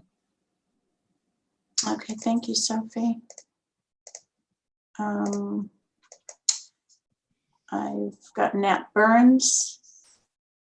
I'm asking you to unmute and show your video and state what hamlet you're from. Hi, thank you so much. I'm based in South Salem. I also want to agree with some earlier people on this call. I don't think that the town board at this point has provided sufficient data available to everyone here and outside of this call that would reasonably justify this budget increase for the police department. To reiterate, I think the diverting those funds away from road work, especially as Mr. Parsons said earlier, with the, the unpredictability of the weather and global warming. We're not sure what's going to happen over the summer, over the winter, and then just carrying through in general. But really, I think there just needs to be an overall closer look at what that money would be spent for. And if there needs to be, as with these kind of side task forces that have been looking at, police policies in our towns, I think that just needs to be taken a closer look at before this kind of spending, especially in these times, being as fraught as they are in terms of COVID and being able to provide support and testing and, potentially, and also, if schools were to shut down again, I just think that there could be better uses for that money to be spent. So I agree with everyone. I do not agree with the increase of the police budget. And I'll yield the rest of my time. Thank you. Okay. Thank you. Next, Lauren's iPhone. I'm asking you to unmute and to show your video if you'd like and state your hamlet. Oh, sorry. Okay. Yeah. Hi, I'm Lauren. I live in South Salem. I wanted to voice my opinion against the increase in the police budget. If it's for things like mental health and drug abuse, it just doesn't seem reasonable to be adding more money, especially when we're already adding more money to the debt. Especially during COVID when there's such a money strain for so many people in the town, there it doesn't seem like a good reason to add more money to people's taxes. That's all I really have to say. Thank you. Okay, Lauren, thank you. Okay, and now I'm asking Joanne Ains to unmute and to share video if you'd like. Joanne. Oh, can you hear me? Yes, we can. Thank you very much. I wanted to thank the town board for all their efforts in putting their time and energy into such an important town budget. I just wanted to support the budget. More importantly, the increase for the police. Backup is needed for our police officers. We need to protect them. I'm hoping that we can get overnight police officers of our own and not have to depend on the Somers troopers. That's all I needed to say. I yield back my time. I'm in favor of the budget and specifically for the police increase. It's much needed. Thank you and happy Thanksgiving, and thank you for all you do. Thank you, Joanne. And next I'm asking Gigi Gutierrez to unmute and to share video and to state your hamlet, please. Hi, good evening. Can you hear me? Yes, we can. Okay, hi. I'm sorry, my video is not working well. I like to go on record strongly opposing any additional funds for the police. What hamlet are you from, Gigi? From South Salem. Thank you. So data shows over and over that increasing police presence does not reduce crime. Preventative approaches work, not law and order. 150K can go towards resources that provide preventative measures for suicide, drug overdoses. Data shows over and over again that police arrive at a crime scene after the crime has been committed. Currently, we're in a crisis that requires more of an innovative approach, not authoritarian approach. This doesn't work. How about part of it, we become more neighborly. And if a teen goes missing, we work together to try to locate the teen instead of, having the police involved. So again, I'm strongly opposed any increase towards police budget. Okay, thank you, Gigi. Next, I'm asking Susan Karnakan to unmute and to share video and state the hamlet you live in. Hi, thank you so much for taking my call. I'm in South Salem, and I, as well as many have already stated, would like to go on record imposing an increase to the police budget. I like Gigi's idea of perhaps becoming more neighborly. I think there's a lot that we can do in an effort to connect with each other and protect our community, assuming that there is that sense of concern in that area. But I, along with so many others, don't feel that this is the correct time, nor do I see the need to increase the police budget at this time. Thanks so much. And thank you all indeed for all you do, and happy Thanksgiving to everyone as well. Okay, thank you, Susan. I'm asking Jimbo to unmute and to start your video if you'd like, and let us know where you live. Hello. We can hear you. Can you hear me? Yes. Yes. Hi, this is Jimbo from Vista. Dan Welsh. I'm going to take it easy on you tonight. I've been watching the video, the Zoom, and I guess the code word tonight is empathize. They all empathize with the police. Well, I think the majority of the people who support defunding the Lewisboro Police Department apparently still live in their parents' basement and don't pay taxes. No wonder you don't fear crime while you hide in the basement. Also, Ms. Burns, how is the weather in Florida? Must be awfully hot there. Thank you very much. Okay, and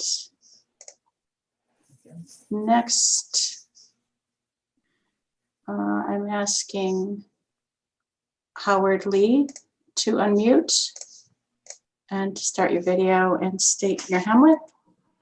Hi, can you hear me? Yes, we can. Hi, I'm Howard Lee from Cross River. I actually joined this meeting to try to learn about this issue because I had mixed emotions about the ideas that were being put forward. I haven't learned anything during this meeting that would convince me that this is a wise expenditure at this time. I understand and I really hear the concerns of some of the speakers who have argued for increasing the police budget.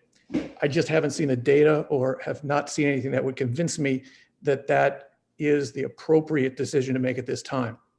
And that's all I have to say. Okay, thank you, Howard. I have, Gigi has already spoken, so I'm going to lower her hand. Liz Katz, I'm asking you to unmute and start your video, please, if you'd like.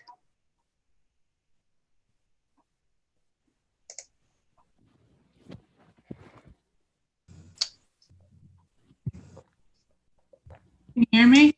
Yes, we can. Okay. Hi. So I've said this in the past, and I'll repeat it. Until you're in a crisis, sorry, my thing's all screwed up here, and you're sitting there waiting for the police to show up after you've called 911, you don't realize how important it is to have them closer by to us. Twice this year, we've had to call 911, unfortunately. And sitting there waiting is horrible. And to know that our local police department can get there quicker than possibly the state police that may be, you know, much further away, whether they're in Vista or somewhere else. I mean, it would be nice to have 2 officers on at a time, one to make sure that we feel protected, as well as them themselves have someone to back them up. I do agree with Allison that a social worker is great, but an officer should be there with them to keep everyone involved and everyone safe. Our neighbors, our police, everyone involved needs to have a backup, needs to have somebody there to help them. If it's a mental health patient, then yes, a social worker should be there, but maybe the police officer should be there also to make sure that everybody is safe there at the same time. As for those who have spoken about the economically insecure families in our town, my suggestion to you is to do something. Actions speak louder than words. If you're going to talk the talk, then walk the walk. Recently, Gigi had mentioned about, you know, if someone goes missing, for, you know, people in the neighborhood to go looking around. And I just want you to know, Gigi, that recently a 17-year-old went missing. I myself and multiple other families got in their cars and went looking for this teenager. But to be honest with you, while I was driving around, I quickly realized that if I found this teen, what was I personally going to do? So I would have called 911 to let the police officers know where this child was. Luckily, he went home, he was safe, but I hope you guys don't ever have to wait for the police. Thank you, happy Thanksgiving. Thank you, Liz. Next, I'm asking Barbara Mangione to unmute. Okay, am I unmuted? Yes, you are. Okay. A lot of things going on in my head. I come to all these meetings. I listen to what everybody has to say. I take it in. I think about it. First of all, I want to thank Rich Sclaren for bringing up the concept of having a unified system whereby we're alerted to emergencies throughout the town, including those in the Katona-Lewisboro School District. This is something I have been speaking about for months. I have written to the board about this, and I actually brought this up at an emergency meeting last year I believe it was September. Another thing that came up was several people spoke about how they felt this budget meeting was rather rushed, and this was the first time they were hearing about a lot of the information and a lot of the increases. I personally put all of our meetings, whether it's a town board meeting, a planning board, or any meeting that goes on in the town, on all of the Facebook pages every single time a meeting occurs, as well as follow-up minutes and videos. So the information is out there. People have to want to see the information on a regular basis, and not just when something comes up that they disagree with. As far as the state police, it would be great if they could be responsive. I don't live that far from Jane Prizer, and I know of at least 2 incidences where they came way too late. A friend of mine's house was being broken into 1 o'clock in the morning, and they came an hour later. Luckily, her dog scared off the perpetrator. I followed a drunk driver home last year after a wedding for 2 miles into Golden's Bridge. I called the state police. They could not come. They cover 4 towns and the highway. They are not there for either anybody. Thank you, Janice. I'm going to try to get everything in. Our police really need our support. There's a lot of people out there using the right buzzwords, talking about things that they've heard about, whether it be from each other or on the national arena. Our police do so much more than what many of you are aware of. They are not a full-time force. That information was put out there last week. They are mostly a part-time force. They cover attempted suicides, completed suicides, unfortunately. For those people who think we do not have crime in town, you obviously do not remember when a man killed himself, his wife, his family. You do not remember when a man, I'm almost done, Janet, also tried to murder his family, and luckily a police officer went in and was able to subdue him. I can give you many, many, many other incidents. Having a moniker of being the safest town in America does not always necessarily reflect what is going on in a community. We have to listen to what everybody is saying and what our police do for us. Thank you.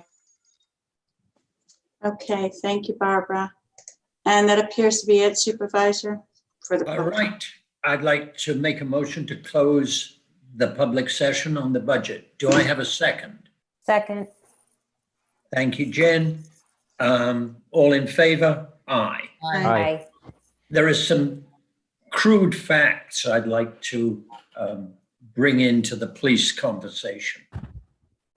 One of our neighbors, Bedford, spends 6.6 million on its police force and 21% of its total budget. Pound Ridge and ourselves both spend 1.2 million, although Pound Ridge is way smaller than us. They spend 25% of their total budget on police, whereas if we pass this, if we implement this budget, we will end up spending 17% versus Pound Ridge's 25% and Bedford's 21%. It is not an absurd amount. I'd like to say a couple of things about police officer safety. I don't know how many people in this group have been involved with men who are scared and armed. There is nothing in my mind more dangerous than somebody who is both scared and armed. We were very lucky that the police officer who was assaulted was absolutely calm and handled himself extremely well. So he did not use force, and he didn't even threaten force. He used patience through pain, and we ended up with the right result. You can't always bank on that. And in my experience, when I've had men who are scared, they tend to shoot.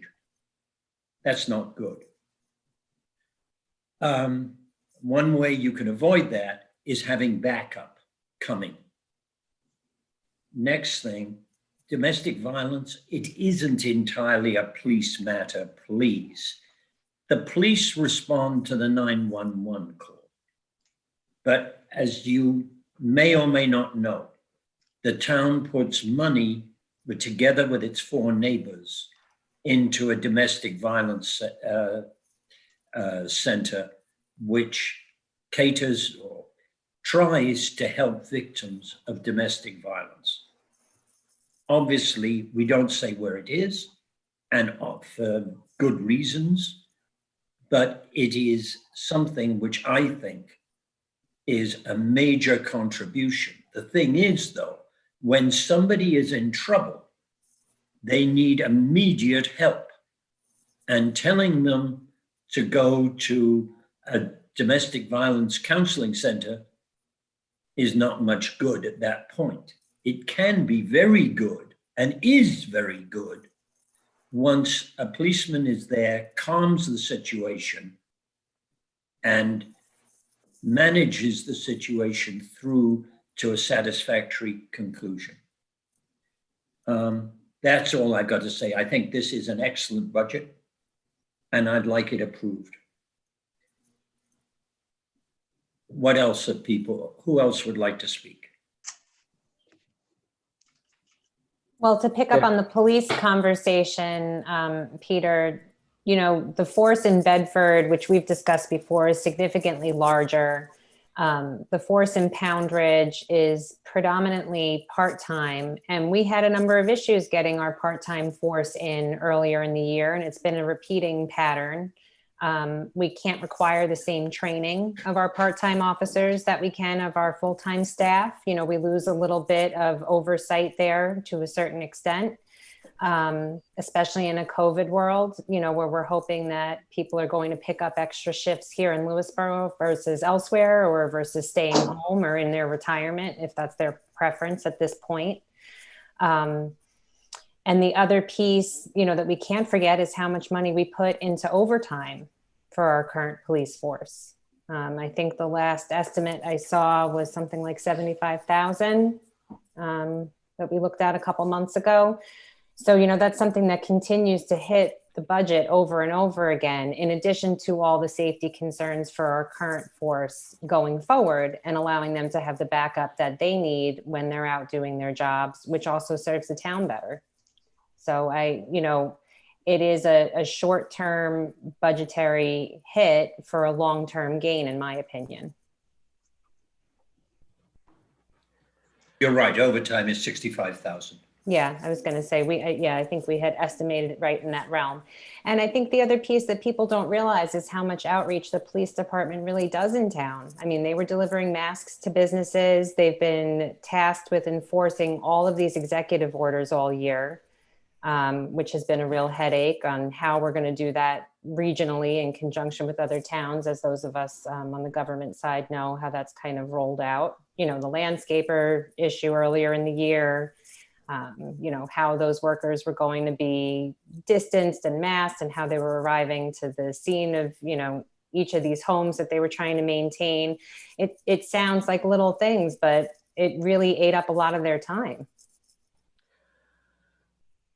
Yeah, and related to that, Jen, when there is an incident and they have to take time out of patrolling in town to focus on that incident, right? Like the burglaries, yep. They had to spend time in New Canaan or Pound Ridge, I think it was. Yeah. So who was patrolling the town at that point? Fortunately, nothing's, you know, happened during that time, but those are the kind of issues that we have to keep in mind. And also the safety. The critical thing, and when I think about this, is the safety of the officers. And the one incident where, you know, there was an assault.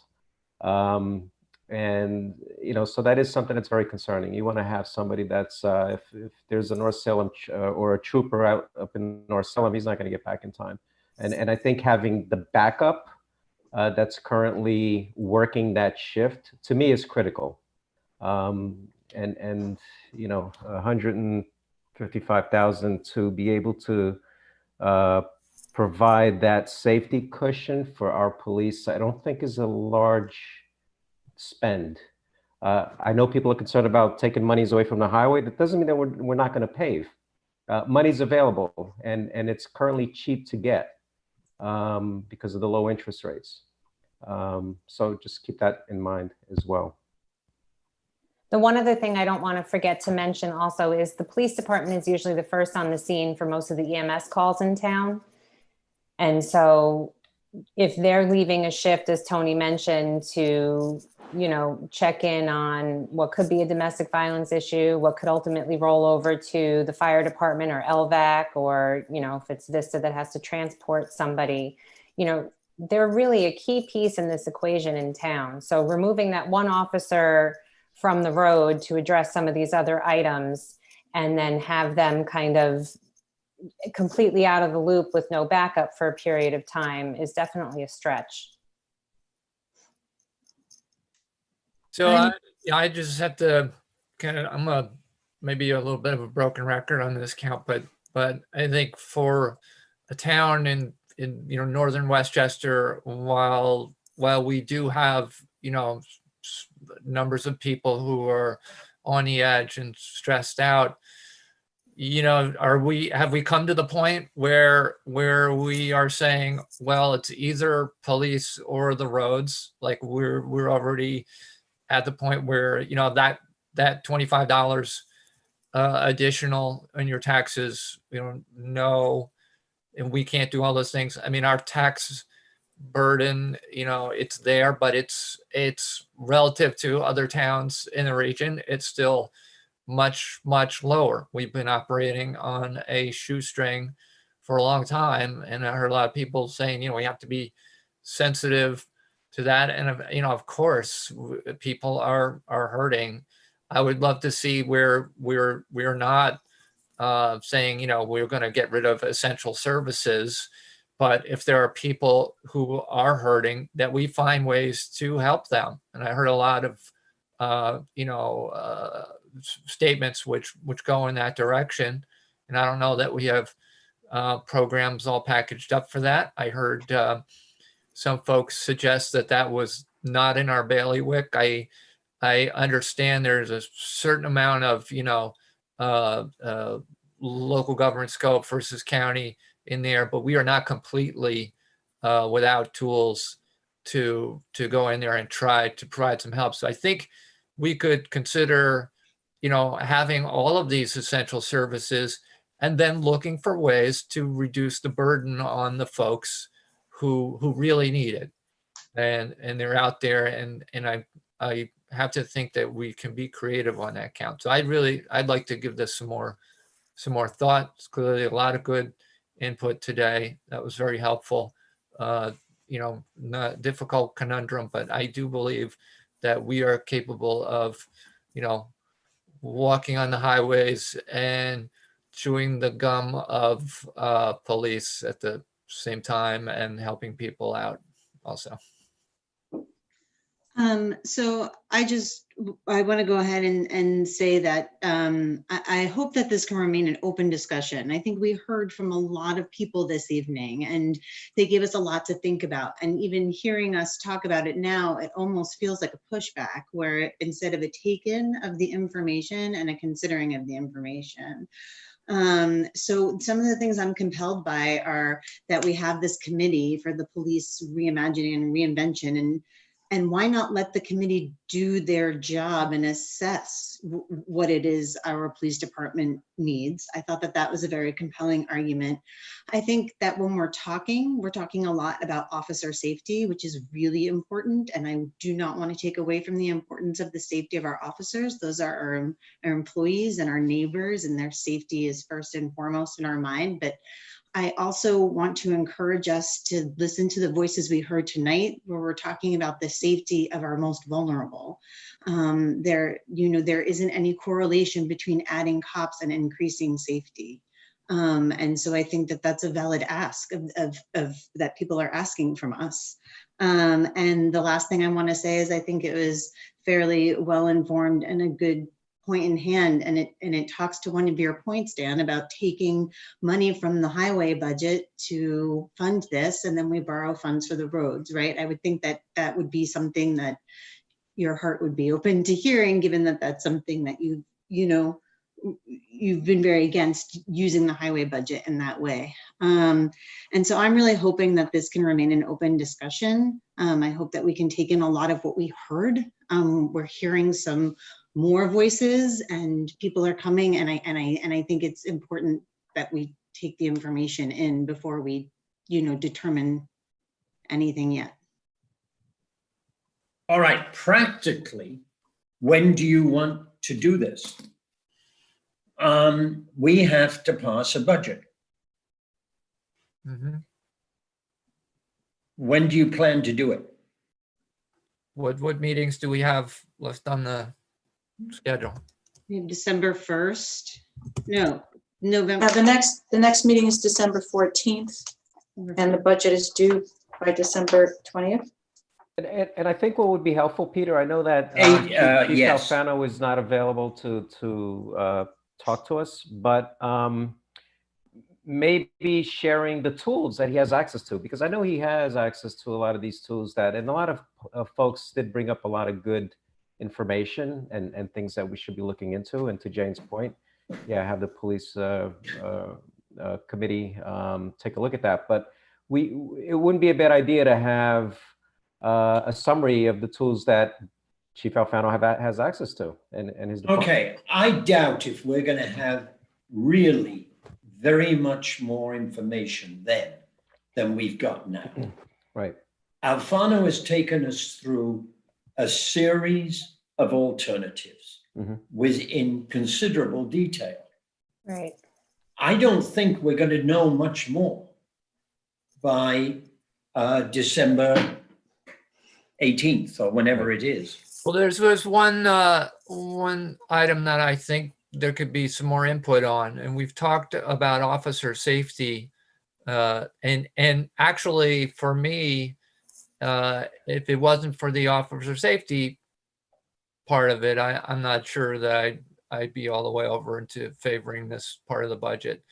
I think that's what pushed me over. What I'd like to get my hands on is some sort of information about best practices, or or whether it be studies or anything to support the idea that you do need some kind of backup coverage, and that results in better outcomes and better, Then we kind of know that the best practice is to try to talk people down. Yeah, and Peter, if I can add, works a hell of a lot better if you've got somebody coming to help you. My gut feel is that way, and I'm just looking for additional, any kind of additional support, whether it be, best practices for small police departments. Here's what you do. Yeah, that's what's kind of missing, really. If I could just jump in on the November 30th Police Reform and Reinvention Committee meeting, there is going to be a discussion about policy and procedures for dealing with emotionally disturbed and domestic violence. Mm-hmm. Okay, right. So that may be for folks that are interested. It may be worth listening in on that discussion.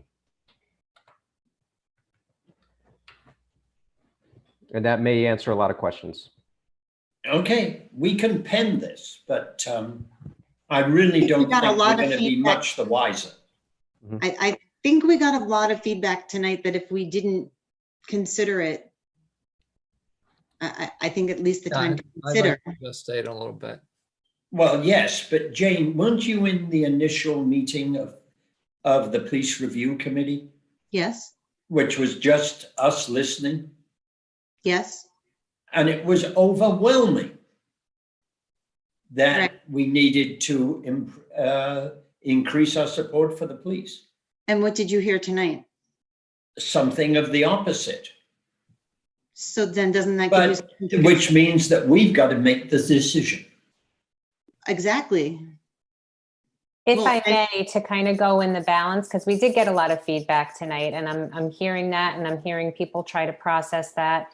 The other piece of this, which we actually haven't discussed as a group since that public comment session, is a lot of the mental health resources or social services, domestic violence resources that people are looking to plug into directly as being kind of that front line, maybe instead of the police, that is available through the county. And the county, through their budget, just increased funding for some of those services. So that component is going to be available to us going forward through the shared services. It's something that we already participate in and make use of. And certainly Chief Alfano and our other officers are aware of those services. If it's a matter of just making that information more readily available to the public, they did discuss that in the last Police Reform Committee meeting. And I think it's going to come up again. So whether it's just making it simpler for people to find on the town website, which I know we're going to be updating as well as part of this budget. So it's kind of all coming together at the same time that some of those resources are going to be maintained there. So I guess from my perspective, not that it's so easily solved, but this in conjunction with what the county has put together does put us in a better space going forward. You know, we'll have adequate staffing, and there will also be that component of additional services through the shared service arrangement, because, you know, some of the comments before really were talking about establishing almost like an office of mental health within the town, or providing something more robust on the town level. And that's not really something that we're designed to do at the town, but the county is, and the county has that available. So I don't know if that's, you know, food for thought. And that's my point. There is a lot that's available Right. to our officers today, but people aren't aware. But you know, having discussed this with Chief Alfano, it's there, so they have access to those resources today. Wonder if there's an opportunity in some anonymized way to give sort of case studies, you know, where we had this type of event, you know, we stabilized the situation and we drew on this resource, and you know, it was just to give people a real concrete sense, rather than just saying here's that list of resources, but showing them how they're actually in application in a beneficial way today. That would be perhaps one way to sort of talk this through. Right. At the moment, in fact, our police respond immediately, and it's their job to link people with the resources that are available. And that's what they do most of the time. I mean, they don't solve a domestic violence situation. Mm-hmm. They link the individual with a resource which hopefully can help him and help her, and so help the kids and resolve the situation. And they do continue to follow up after the fact. That's also a really important component. It's not just that they make the initial contact, they do continue follow-up. And that's why we pump money also into the Northeastern Westchester operation. Right. I mean, we're not entirely sitting on the sidelines. We're going to pump less money next year because we've got a grant to cover a bit of it. Right. But, you know, we're still putting money into that operation. All right. Nobody wants to move on it at the moment. So we'll postpone until the next board meeting. But we've got no choice at the next board meeting except to pass or except to do something with a budget. Everybody can refuse to vote, at which point that budget passes. And the next board meeting is on the 14th of December? December 14th. Right. Which puts us it's still on schedule to adopt the final budget by 12/20. Yeah, I normally it'll be the latest I think I've ever done it. and we will put our backs Okay. against the wall, which I've never done before. Right. All right, communications. First of all, I got a letter from Adam Rose.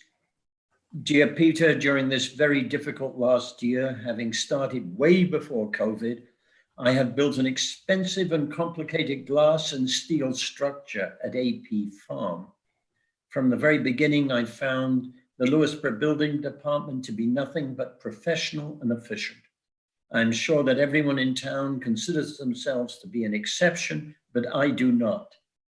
I waited my turn and did everything that was asked of me in the same vein. The building department was exactly what you would want, demanding but not officious, precise but not unreasonable. It is a testimony to your administration that the building department serves the community so well, and I wanted you to know it. Please accept my thanks. Warm regards, Adam. I have to credit the building department with turning round an attitude which was not so favorable. Next, we got a couple of requests, a couple of comments on lights at Onatru, which went on for a significant length, and neither of them liked lights at Onatru. They're claiming that they're destroying the neighborhood and they're destroying the environment, basically. I thought Dana wrote an excellent reply to you, Dana, to you, Dan, didn't she? Dan, didn't. I'm trying to think of what I might have written. I forget. Well, she wrote it on I asked, today. I asked about there were some elements of that which were about the sort of physical, mechanics of what they were doing out there. Yeah. And I thought her reply was pretty reasonable. They achieved a benefit, but at a price which the neighbors will never support. That's what we discovered, which wasn't exactly a surprise. Yeah. All right. I guess there was a comment from somebody asking that the statement that you, I think others have made, that we are not taking this as some kind of committed precedent. Right. Anyway, they asked that be added into the minutes. Mm-hmm. Maybe that's something we could ask for an as amended on the minutes for that, just to reassure. Yes. My wife would like that, if Okay. nobody else. There you go.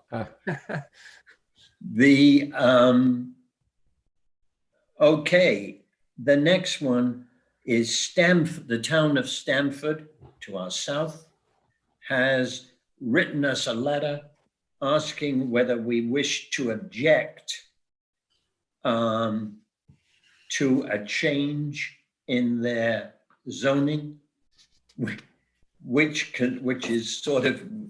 concerns family estates. I don't know who else has read this, but I can't help smiling at the group which this zoning change is aimed at.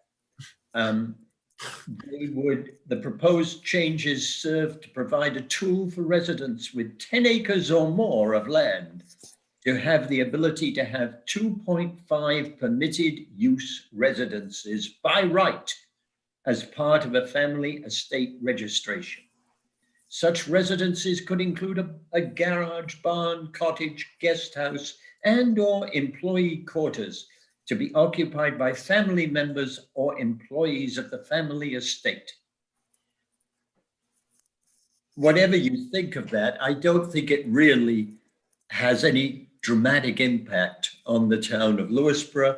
Therefore, I suggest that I send it back with basically a no comment. That sounds like a solid plan. Yeah. Does everybody agree with that? Yes. Good. Next thing, the consent agenda. I would like to propose that we approve the consent agenda, which consists of the minutes of the November 9th meeting. With the amendment that we just spoke of. Okay. Can you tell me what the amendment was, since I apparently have to redo the minutes? Oh, it was a one-line reference by Peter saying that the going forward with these lights did not constitute a precedent that. Sorry, Janet, I can send you the quote and the Zoom minute that it's at, if that's helpful. And do they go in these minutes, or do I redo the minutes that it was originally in? I mean, it doesn't matter as long as it's on paper somewhere. Yeah, that's true. That's true. The fact that we have a recording that doesn't. I think it can be done on this. Yeah, do it on these minutes, Janet. That's easier. Okay. Good And point. I'll get that information to you in a GIF. Then I second. All right. Consent agenda. Second. All those- Discussion, all in favor? Aye. Aye. Next, LVAC wants to use the Cyrus Russell Community House to store Toys for Tots and coat drive donations. Of course. Janet, you know more about that property than anybody else. Do you have any objection? Do I? No, but Yes. as you said that nobody's been in it. We have not rented it. We've had. Okay. Well, So maybe I propose- can jump in, Janet. Yep, that's up to the board, not. Yeah, so Peter, maybe I can jump in. So if you recall, we actually permitted LVAC to use Cyrus To Russell. sleep there. Right, exactly. Right. In case they had a COVID positive member. And so this is, since the building is not being used, I thought it would be a good idea to allow them to extend the agreement to allow them to store the Toys for Tots donations and the coat drive. I've got with one decontamination. comment, Tony, on this. Yeah. Later on tonight, I plan to bring up the dramatic increase in COVID-19. I think they should try to do it in such a way that they can still use it as sleeping quarters for somebody who is in quarantine. Right. Right. Which I'm sure they will, but we can make that. Well, okay, yeah, but recommendation. I'd like to emphasize Yep. that I don't want them to go so overboard on coats that nobody can get in there. Right. Okay. All right, I guess we need a resolution to approve that.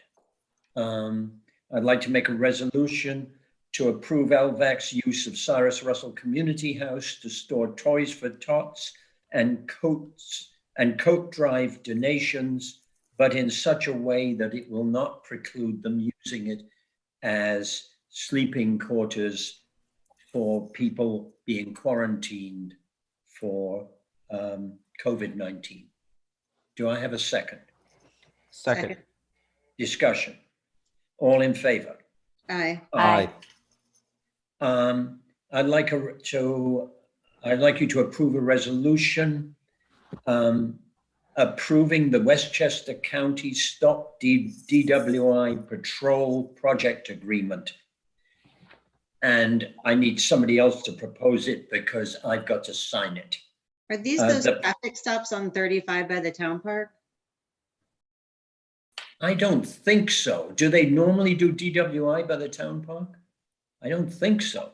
The last one that I was aware of. I mean, I don't go out, Okay. right? This is what I do from Zoom, so I don't know where they do them. Yeah, But I think they do checkpoints. That includes, looking for expired inspections or registrations. Yes, they Right. certainly do that on Yeah. trucks, but but they also, this agreement gives them $8,000, I think, in exchange for a certain number of hours being spent on, it gives them $8,400 from the county.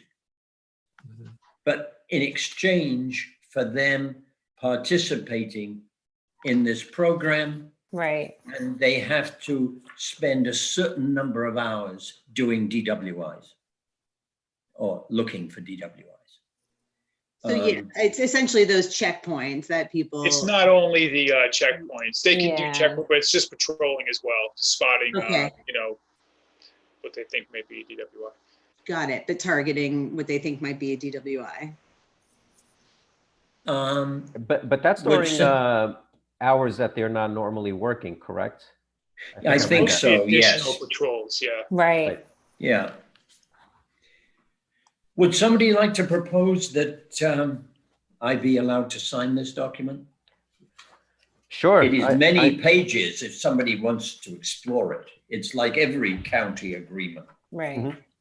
I think, I don't know, they don't even number the pages. There are so many, but there have got to be 20.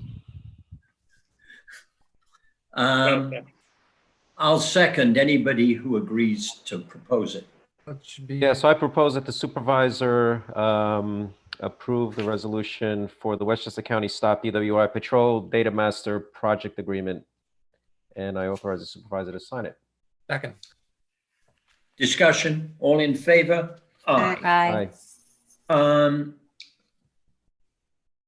I'd like to do two things. First of all, I'd like to thank very much Paul Lewis for the work he does, which we scarcely ever notice on storm drainage. Yeah. And at the same time, I'd like to approve his interim MS4 document, but I need somebody else to propose it and somebody to second. I propose the supervisor to sign the interim MS4 agreement. Second. Discussion, all in favor? Aye. Aye.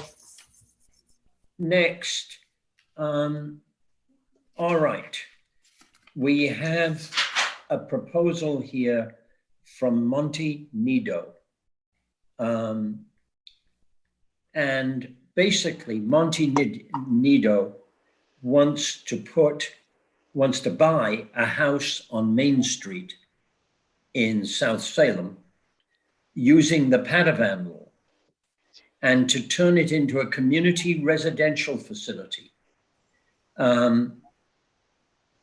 which allows it to be deemed a family unit, single family home,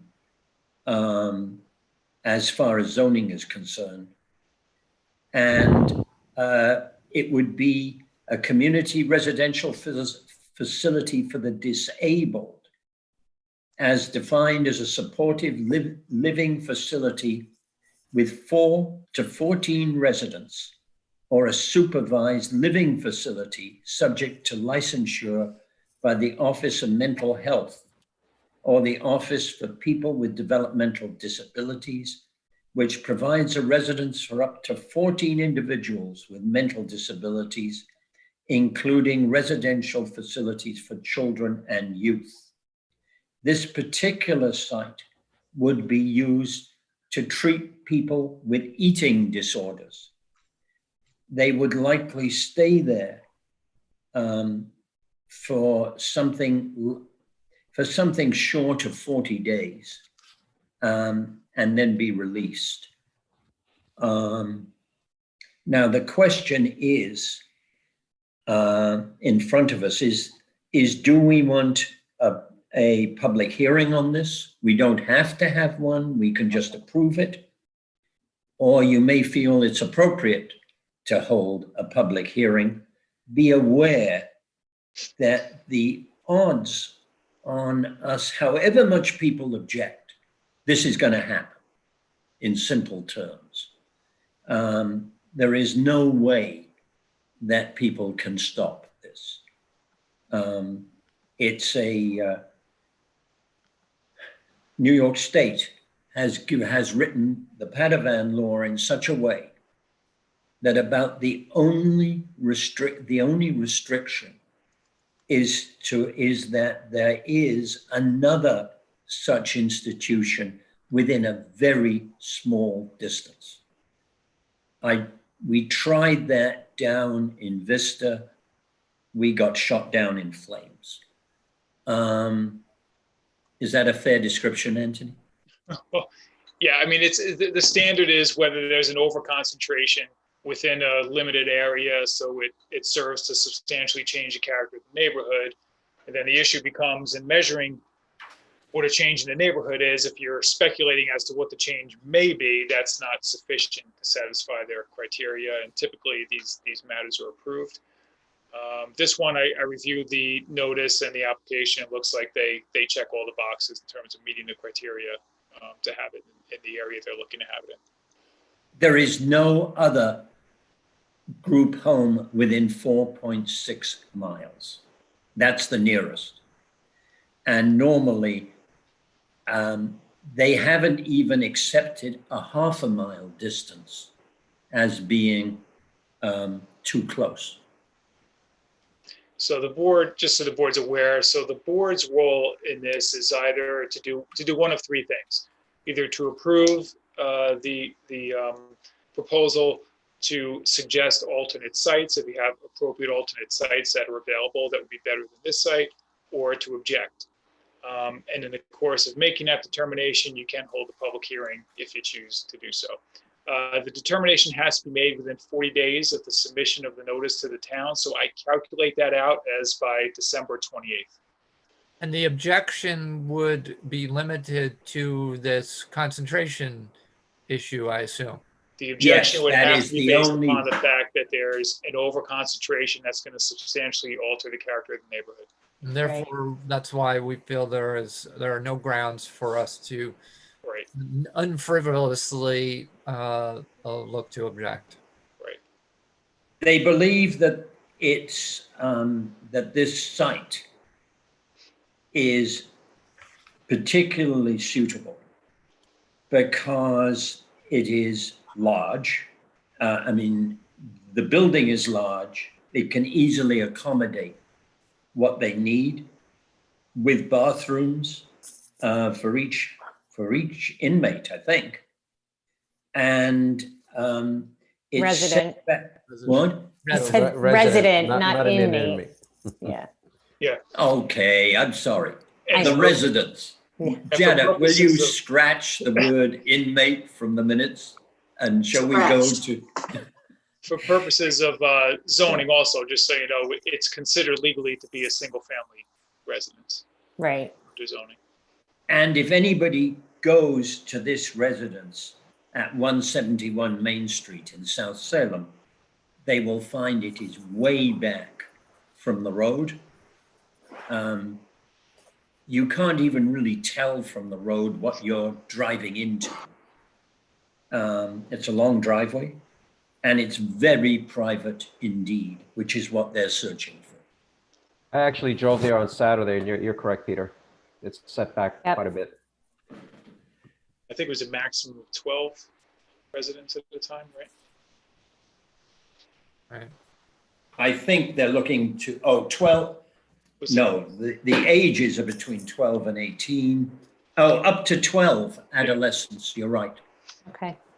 So it's an odd situation. We feel there is, really 0 degrees of latitude for us, or that we have, and yet, we certainly want to be in a position where we're giving people a chance to speak, but they need to know up front that that this is where we are, and to not take it wrong if we're not able to sort of move to everybody's where they might happen to be. I mean, so I'm fine with having a hearing just to give people a chance to ask some questions and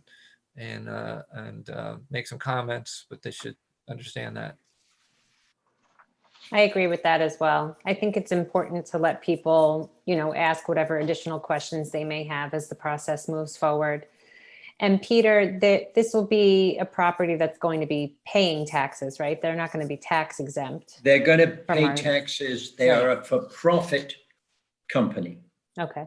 And Peter, So if they you're have going to to- have a public hearing, you may want to have a representative from the Yes, I will proposed I'll use. ask her. She is a very nice lady, quite honestly, who I've had several conversations with now.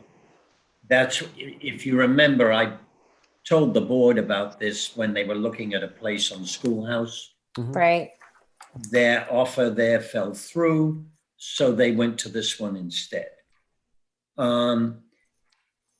I would like to try to set a public meeting on this on December 14th, 2020, as part of the town board meeting. Okay. There's no real capacity problem because we're going to be on Zoom. Right. All right. So Who's going to second that? I second. Discussion, all in favor? Aye. I would like to get approval to a resolution to borrow up to $70,000 for water quality improvement work for Oak Ridge Water Facility. This is something we need to start work on now. You may have, I think you've all heard about dirty water as a problem.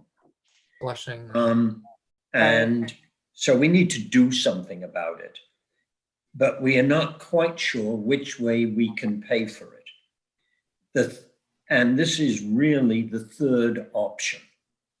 The most likely option, I think, is that Delaware Engineering discovers they don't really need the 482,000.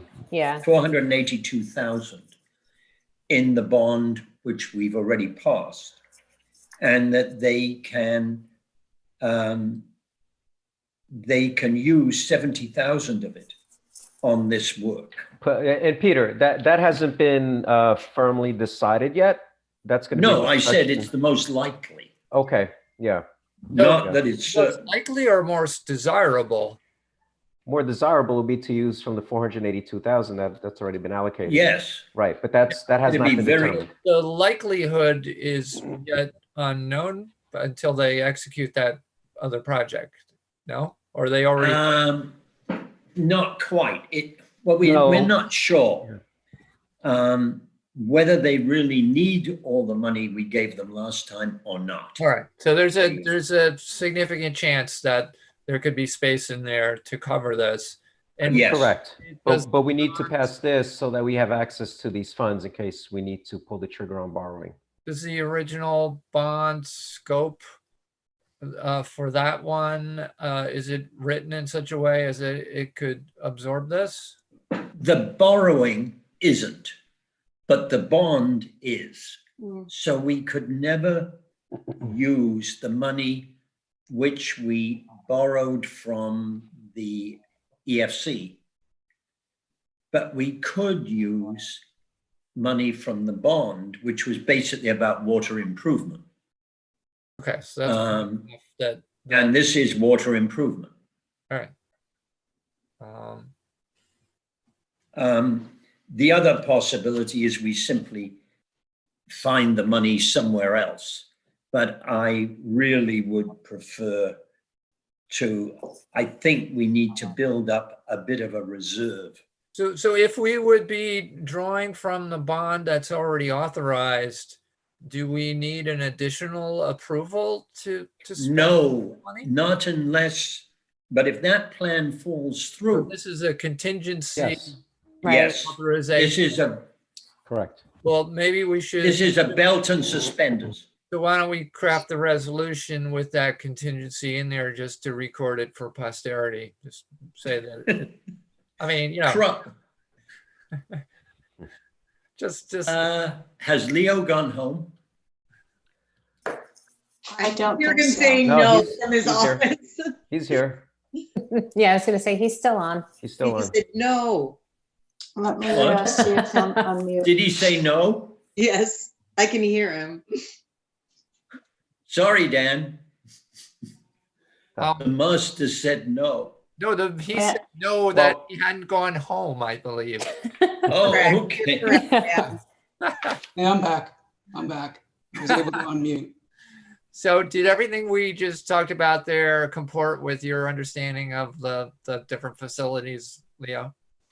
Yeah, we hope that we don't have to borrow. We hope that we're able to, that the original bond, that's 482,000 outstanding, will have room to absorb this additional amount. So if we've made a resolution, it's the, you know, the board is, you know, intent is to execute this project for $70,000, and that the first option is to include it within the $480,000 bond, you know, existing bond. But should that not prove enough, we are authorizing an additional 70,000. Is that too waffling? Well, I will read you what Leo has written here, which I failed to find initially. Okay, good. The resolution is asking for the authority to borrow up to 70,000. Estimated cost is 65,000 for the equipment and emergency repair work to improve the water color and quality. The work has already begun. Although we are hopeful that the need to borrow will not be necessary, we should approve the resolution tonight on November 23rd in order for the board's commitment to borrow to be on the record, so that we are allowed to pay the expenses before the funds are borrowed if need be. Presently, the district does not have the available funds to pay for the repairs. Okay. So there's also a bridging issue here. Yeah. All right. So, so the initial outlay will be from the general fund. We will be having discussions with Delaware Engineering next week to determine if there will be available funds within the $482,500 of Oak Ridge borrowing from 2018. If it is determined that the additional borrowing will need to take place, we will first need to call a public hearing, and a public interest order will need to be adopted, similar to what was conducted for the $482,500 issue in 2018. I'd like to make a motion to approve that resolution. So that whole thing was a resolution? Yeah, kind of. I second. Okay. Discussion? Yeah, let me All in- just as part of the discussion, just for folks that are not aware, this is work that's being done to improve the flushing capabilities of the distribution system at Oak Ridge. So it's additional flushing valves and hydrants that are being either installed or upgraded. All right. Well, that certainly has to be done. Yep. Was there a second? A second on that? I second it. Seconded? Okay. Discussion? All in favor? Aye. Aye. Peter, if you could forward that to me, that would be helpful. You didn't make notes on that? No, I did not. All right. The town of Ramapo has asked for our support, or support for their board, regarding Section 467 of the New York State Real Property Law. Basically, in order to maintain an exemption to get reduced property taxes, the individual property owner is required to file a yearly renewal application in their local assessor's office, a process which is typically carried out during the current time period.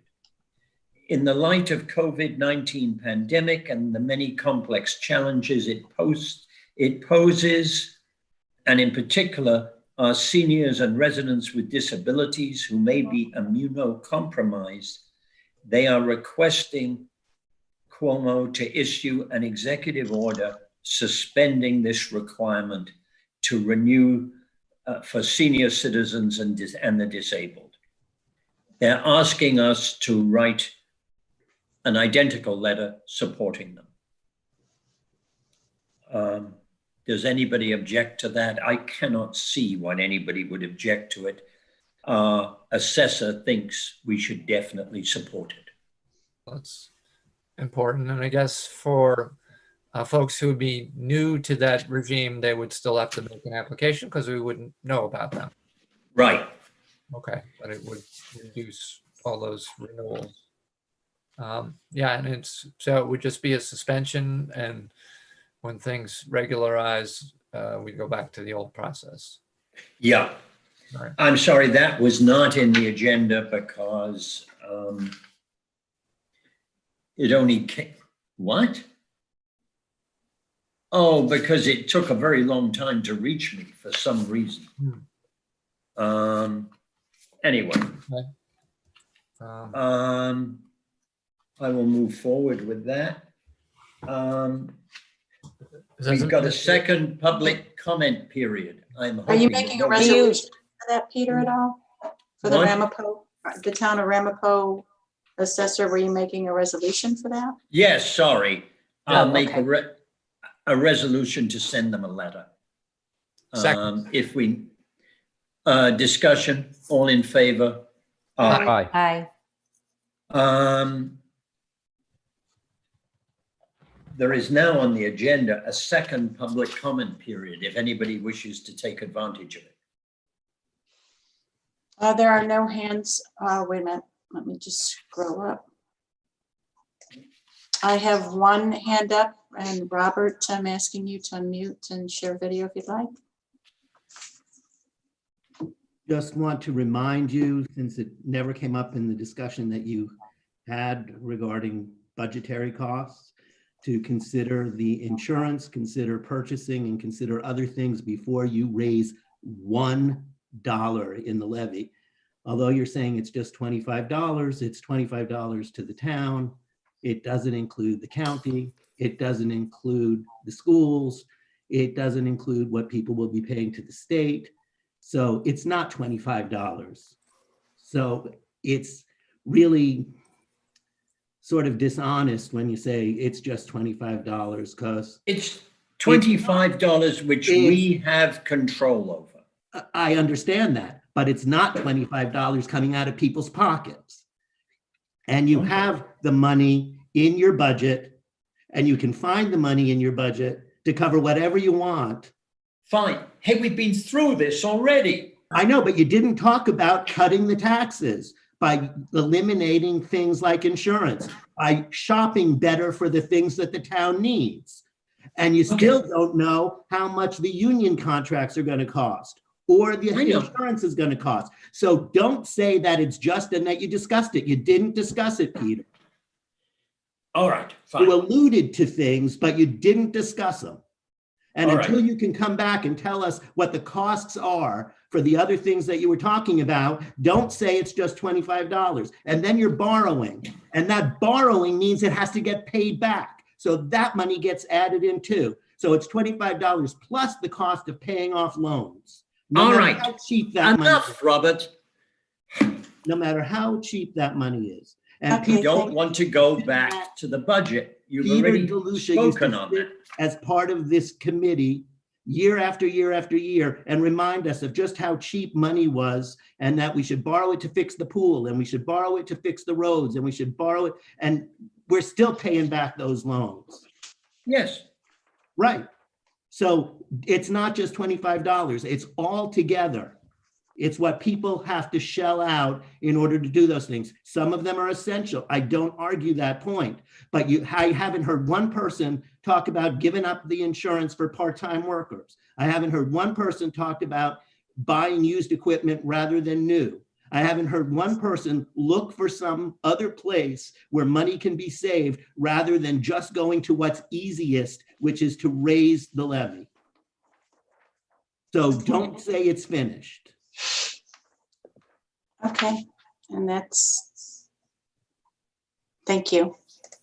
I have two more hands up.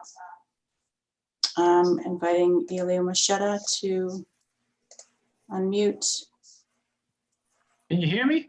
Yes, we can. Hi, I just want to bring up a point that it was very obvious with simple investigation that some of the speakers do not live in Lewisboro. Who's in Florida? Who's in other locations? So I wish there would be some way that we could vet the speakers, but I don't know how that can be done, but it's quite obvious. And obviously the ones that I'm speaking about were very opposed to supporting our police department. And one other point, Robert Keston, you need to be a little more neighborly towards Peter Parsons. Happy Thanksgiving. Okay, thank you, Elio. And Martha Goodman, I'm asking you to unmute and to start your video if you'd like. Hi. First about the being more neighborly and kind, I agree with that all around. Peter Parsons also, I think you could be much more polite to especially Robert Keston speaking. There's no cause to yell enough to anybody. Everybody gets to speak at these meetings for taxpayers, and we're happy to listen to you speak also. I just wanted to say that I'm absolutely in support of the budget line for the increase in funding for the police department. They do a great job. I think for their own safety, they need to have more than one person on the job at once. I know many people have spoken about this, and anyway, that's my 2 cents. I also, as an aside, I wish that on the town website there was a link to these Zoom meetings right up front. The notice of these meetings is buried in a very long email, and then you have to click on the agenda to find the link. So I think that's certainly was difficult for me, but I bet it's a difficulty for more people. And I wish there were a way to inform more townspeople about these meetings.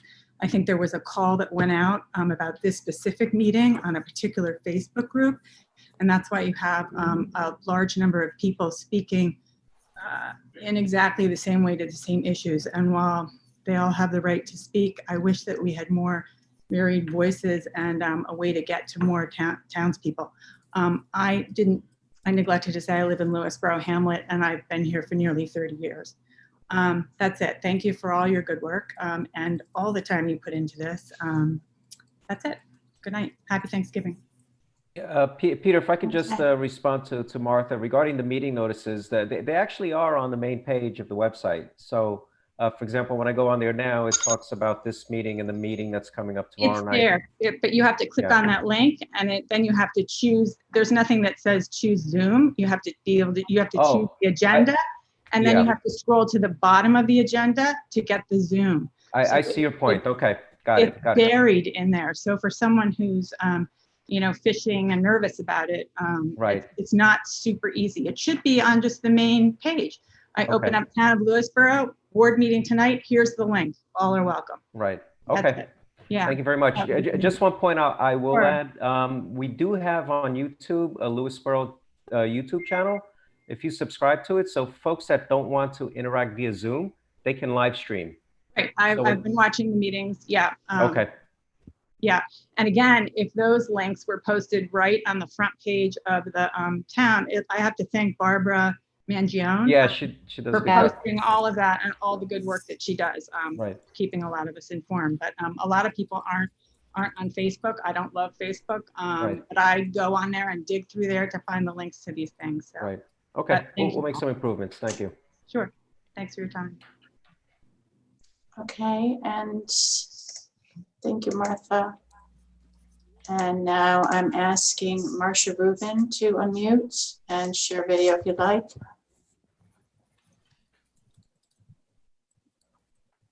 Good evening. I can't share my video for some reason, but I'll speak. I just want to reiterate what I said earlier and contribute the following. There's absolutely zero statistical support for the notion that increased officers lead to a reduction in crime. Similarly, there's zero statistical support for the notion that increased police budgets lead to a reduction in crime. And moreover, we are provided so little information in the way of data and statistics on crime in Lewisboro, response times by police, staffing issues with the police, staffing expenditures.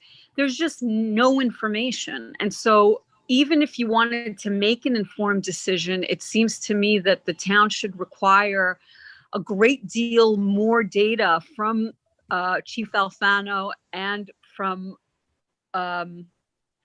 perhaps neighboring police forces as well, so that we can have an accurate basis for comparison between what our town is doing and what neighboring towns are doing, and what types, even what types of crimes they're dealing with. So I think without that information, this is a very difficult decision for the board to make. Thank you. Okay, thank you, Marcia. And that's it. That's it, Supervisor. Can I make a motion to close the public comment period? Do I have a second? Second. Yes. Oh, I thought you were seconding, Janet. Okay, thank you, Tony. Discussion? All in favor? Aye. Aye. I'd like to make a motion to approve claims. Second. Discussion? All in favor? Aye. I'd like to poll the board. Tony? I was going to say, let me go last because I got a list and I didn't want, in case anybody else has anything on my list. I got a long list. Jen, you go. First and foremost, I have to give a big thank you to Elizabeth Ray Katz, Rich Healy, and Greenway Markets, along with our Parks and Rec department. Liz noticed that Greenway was doing Thanksgiving dinners. She connected with Dana, and we have since been able to donate and completely fill the need of the local families in need for this week. So we will be delivering those Thanksgiving dinners this week. Actually tomorrow afternoon, which is just the generosity and the outpouring of support from within the community has really been huge. And it's been very heartwarming to see. So thank you to everybody who donated, and a special thanks again to Liz and to Rich Healy for, really taking up the initiative and moving that forward. For Parks and Rec, the senior adult meetings are now suspended until further notice because the uptick in COVID cases and the inability to meet outdoors. There are going to be Santa letters beginning Tuesday, December 1st through Friday, December 18th. Boxes will be at Gossett's Nursery, the South Salem Post Office, and on the back steps of the Onichu Farmhouse. Please make sure your child's full name and address is on the letter so Santa knows where to send the letter back to. Lewisboro First Day will continue for now with COVID guidelines, and they'll put those activities out and events a little closer to the date. Parks and Rec is also trying to plan a fun way to light up December for the holidays. They're calling it Light Up Lewisboro every Friday night in December. Any residents that have particularly well-lit homes with decorations, anything, holiday oriented, to bring some hope throughout this winter season and the holidays. So those Fridays in December from 5 to 9 p.m., they'll compile a list of the homes so they can create a map so that those who are interested can kind of pack themselves or their family into their car and take a drive throughout town. They're going to plan to record the first night so that they can show it on Facebook, LCTV, and the town website. Any homes interested in participating, please send an email to recreation1@lewisborogov.com. This way they can kind of make sure you're part of the live stream. But they're always looking for a fun way to get everybody to participate, especially around the holidays. The top 30 houses participating will be rewarded with a free cheese pizza to La Familia or the new Bello Pizza in Golden's Bridge. Learning lot information for January will be sent out in early December to cover January through March. And Whiskey is currently filled. They have wait lists going. So, please be patient. If you're on that wait list, maybe some spots will open up. That's it. Have a happy Thanksgiving, everybody.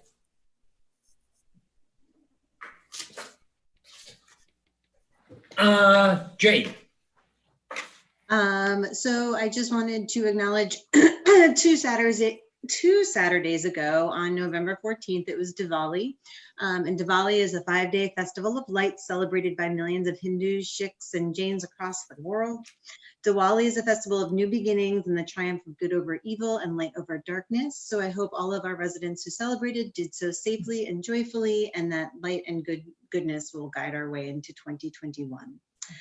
This past Friday and Saturday, I was lucky enough to attend just a very brief portion of the Hudson Valley Trans Forum, which was put on by the local TGNCNB community, and that stands for Transgender and Gender Nonconforming Non-Binary Community. So this was a collective of organizations and organized through the Loft, which is an LGBTQ organization that serves adults and youth in the community. And there are virtual, online, weekly groups, and there's all kinds of things going on. So, and all are welcome. And so please tune into that and any further kind of events they do, because it was so well done. They came together for this 2 days of virtual workshops and celebrations and remembrances and community building, because it was Trans Remembrance Day on Friday. And then I wish I could have attended more of those sessions, but I'm definitely going to keep an eye out for what's going on there in next year. And then I just wanted to share that my family and I, we're trying to visit local preserves, because that's what's recommended right now, to go outdoors, but still keep it local. So we visited the Frederick P. Rose Preserve, which is serviced by the Westchester Land Trust, and it's right here in town. So I encourage you to check it out if you haven't. And I just want to say happy Thanksgiving to everybody. Yeah. Not much. I'll say I was on a hike with the Trails Committee, or the Open Space and Preserves Committee, on Saturday, that they arranged for Leon Levy, and sort of inaugural hike through a new trail that cuts right through the middle. So previously, if you went out, you kind of had to do the whole big loop, and now there's an opportunity to do shorter loops with some other varied terrain. And I also, it was the first time I saw these spectacular new junction signs that are up there in the vein of the same design as the national parks, and they're really really effective. And you never feel like you're in danger of like not knowing where you are with this. So it was a nice hike, and all socially distance. We spread out with our masks and all that, and the other thing is we're working on trying to get our shopping centers excited about a new Sustainable Westchester offering, to hook them up with electric car charger options that should be completely free, investment free for them, with the combination of the various incentives and deal that they've come to with a Blink charging company. So with Tony's help, we're connecting with Golden's Bridge, and I put some messaging out to Oak Ridge, and we should work on Cross River as well, because I think it's an opportunity for no money to kind of add a little life and something new and newsworthy to an otherwise kind of dry, commercial season because of what's going on. So that's it. Tony. Okay, so first I'm going to start with Vista Troop 101. They had a Veterans and Seniors Thanksgiving dinner at, I believe it was at Onatru on Saturday. Yeah. where they election. then they made sleep overnight there, and then they correct. and then they distribute. Right. So they distributed meals. So thank you very much to Vista Troop 101. Lewisboro Lions, with the help of the Horse and Hound, the restaurant will be preparing meals, which will be distributed on Wednesday and again on Saturday to local senior citizens. Vista Fire Department, Toys for Tots on December 5th, Saturday, 9 a.m. to 2 p.m. So make sure everyone brings and donates toys to that event. Goldens Bridge Fire Department, they have a Christmas tree sale, which starts on Friday. Weekdays, it runs from 4 p.m. to 7 p.m. and on weekends, 9 to 6. We also have, I want to thank John Lemke and the Veterans Advisory Committee. We held on Veterans Day the first flag raising at the new flagpole in front of the townhouse. And we also unveiled a sample banner, which happened to be Peter Parsons' banner for when he served in the British Army. Those banners are in the 3 shopping centers, so make sure you look for them. And also we inaugurated a mailbox for retiring U.S. flags at the townhouse. And lastly, there is a tree lighting ceremony, thanks to Mike Novak and Cross River Wines. The tree will be lit, date to be determined, but the ceremony will be done virtually. So look out for that information. Parks and Rec will put that out. And that's all I have. Happy Thanksgiving, everyone. One thing, Tony. Yes. The Lions are doing, and the Horse and Hound are combining on Wednesday to deliver food to seniors, right? Wednesday and Saturday. Wednesday and Saturday. Do you want to coordinate a little with Dana? Because I know Dana is going out on Tuesday to do something similar. I think it is coordinated. The seniors list comes out of Parks from Camp Heath, I believe. Yeah. Yes. Okay, it's all fine. Yeah. I just Dana, Yeah, I was Dana gonna say has Dana's- her hand risen, so Dana. Good. Hey there, sorry to interrupt. Okay. Sorry. I'm cooking too. Through this whole meeting, I apologize. The Lions Club and Horse and Hound are taking, and the Boy Scouts were taking care of all singles and seniors in town. We got Liz, Rich, myself, Jen, Peter are going to do the families tomorrow. So we covered all bases. Yep. Okay, fine. I was just scared for a moment. All right. Anything else, Tony? That's it. That's all I have. Happy Thanksgiving. All right. I'm just going to be grim and bad, although it's coming up for Thanksgiving. At the moment, Lewisboro has 45 active cases of COVID-19. 3 months ago, we had 1. Yep. At the moment, there are 4,055 active cases in Westchester. 3 months ago, there were 417. In Northeast Westchester, in other words, the 5 towns which include us, there are now 248 active cases versus 6 3 months ago. Things are not good. And quite honestly, somehow we've got to get the message out there that it's contagion, that this contagion is spreading rapidly in Westchester. And it isn't just something that affects the south of the county, it affects us as well. The warning bells are ringing. Our decisions now impact what happens in the future. And we all want our schools and businesses to remain open. So we have to follow what is becoming an old mantra.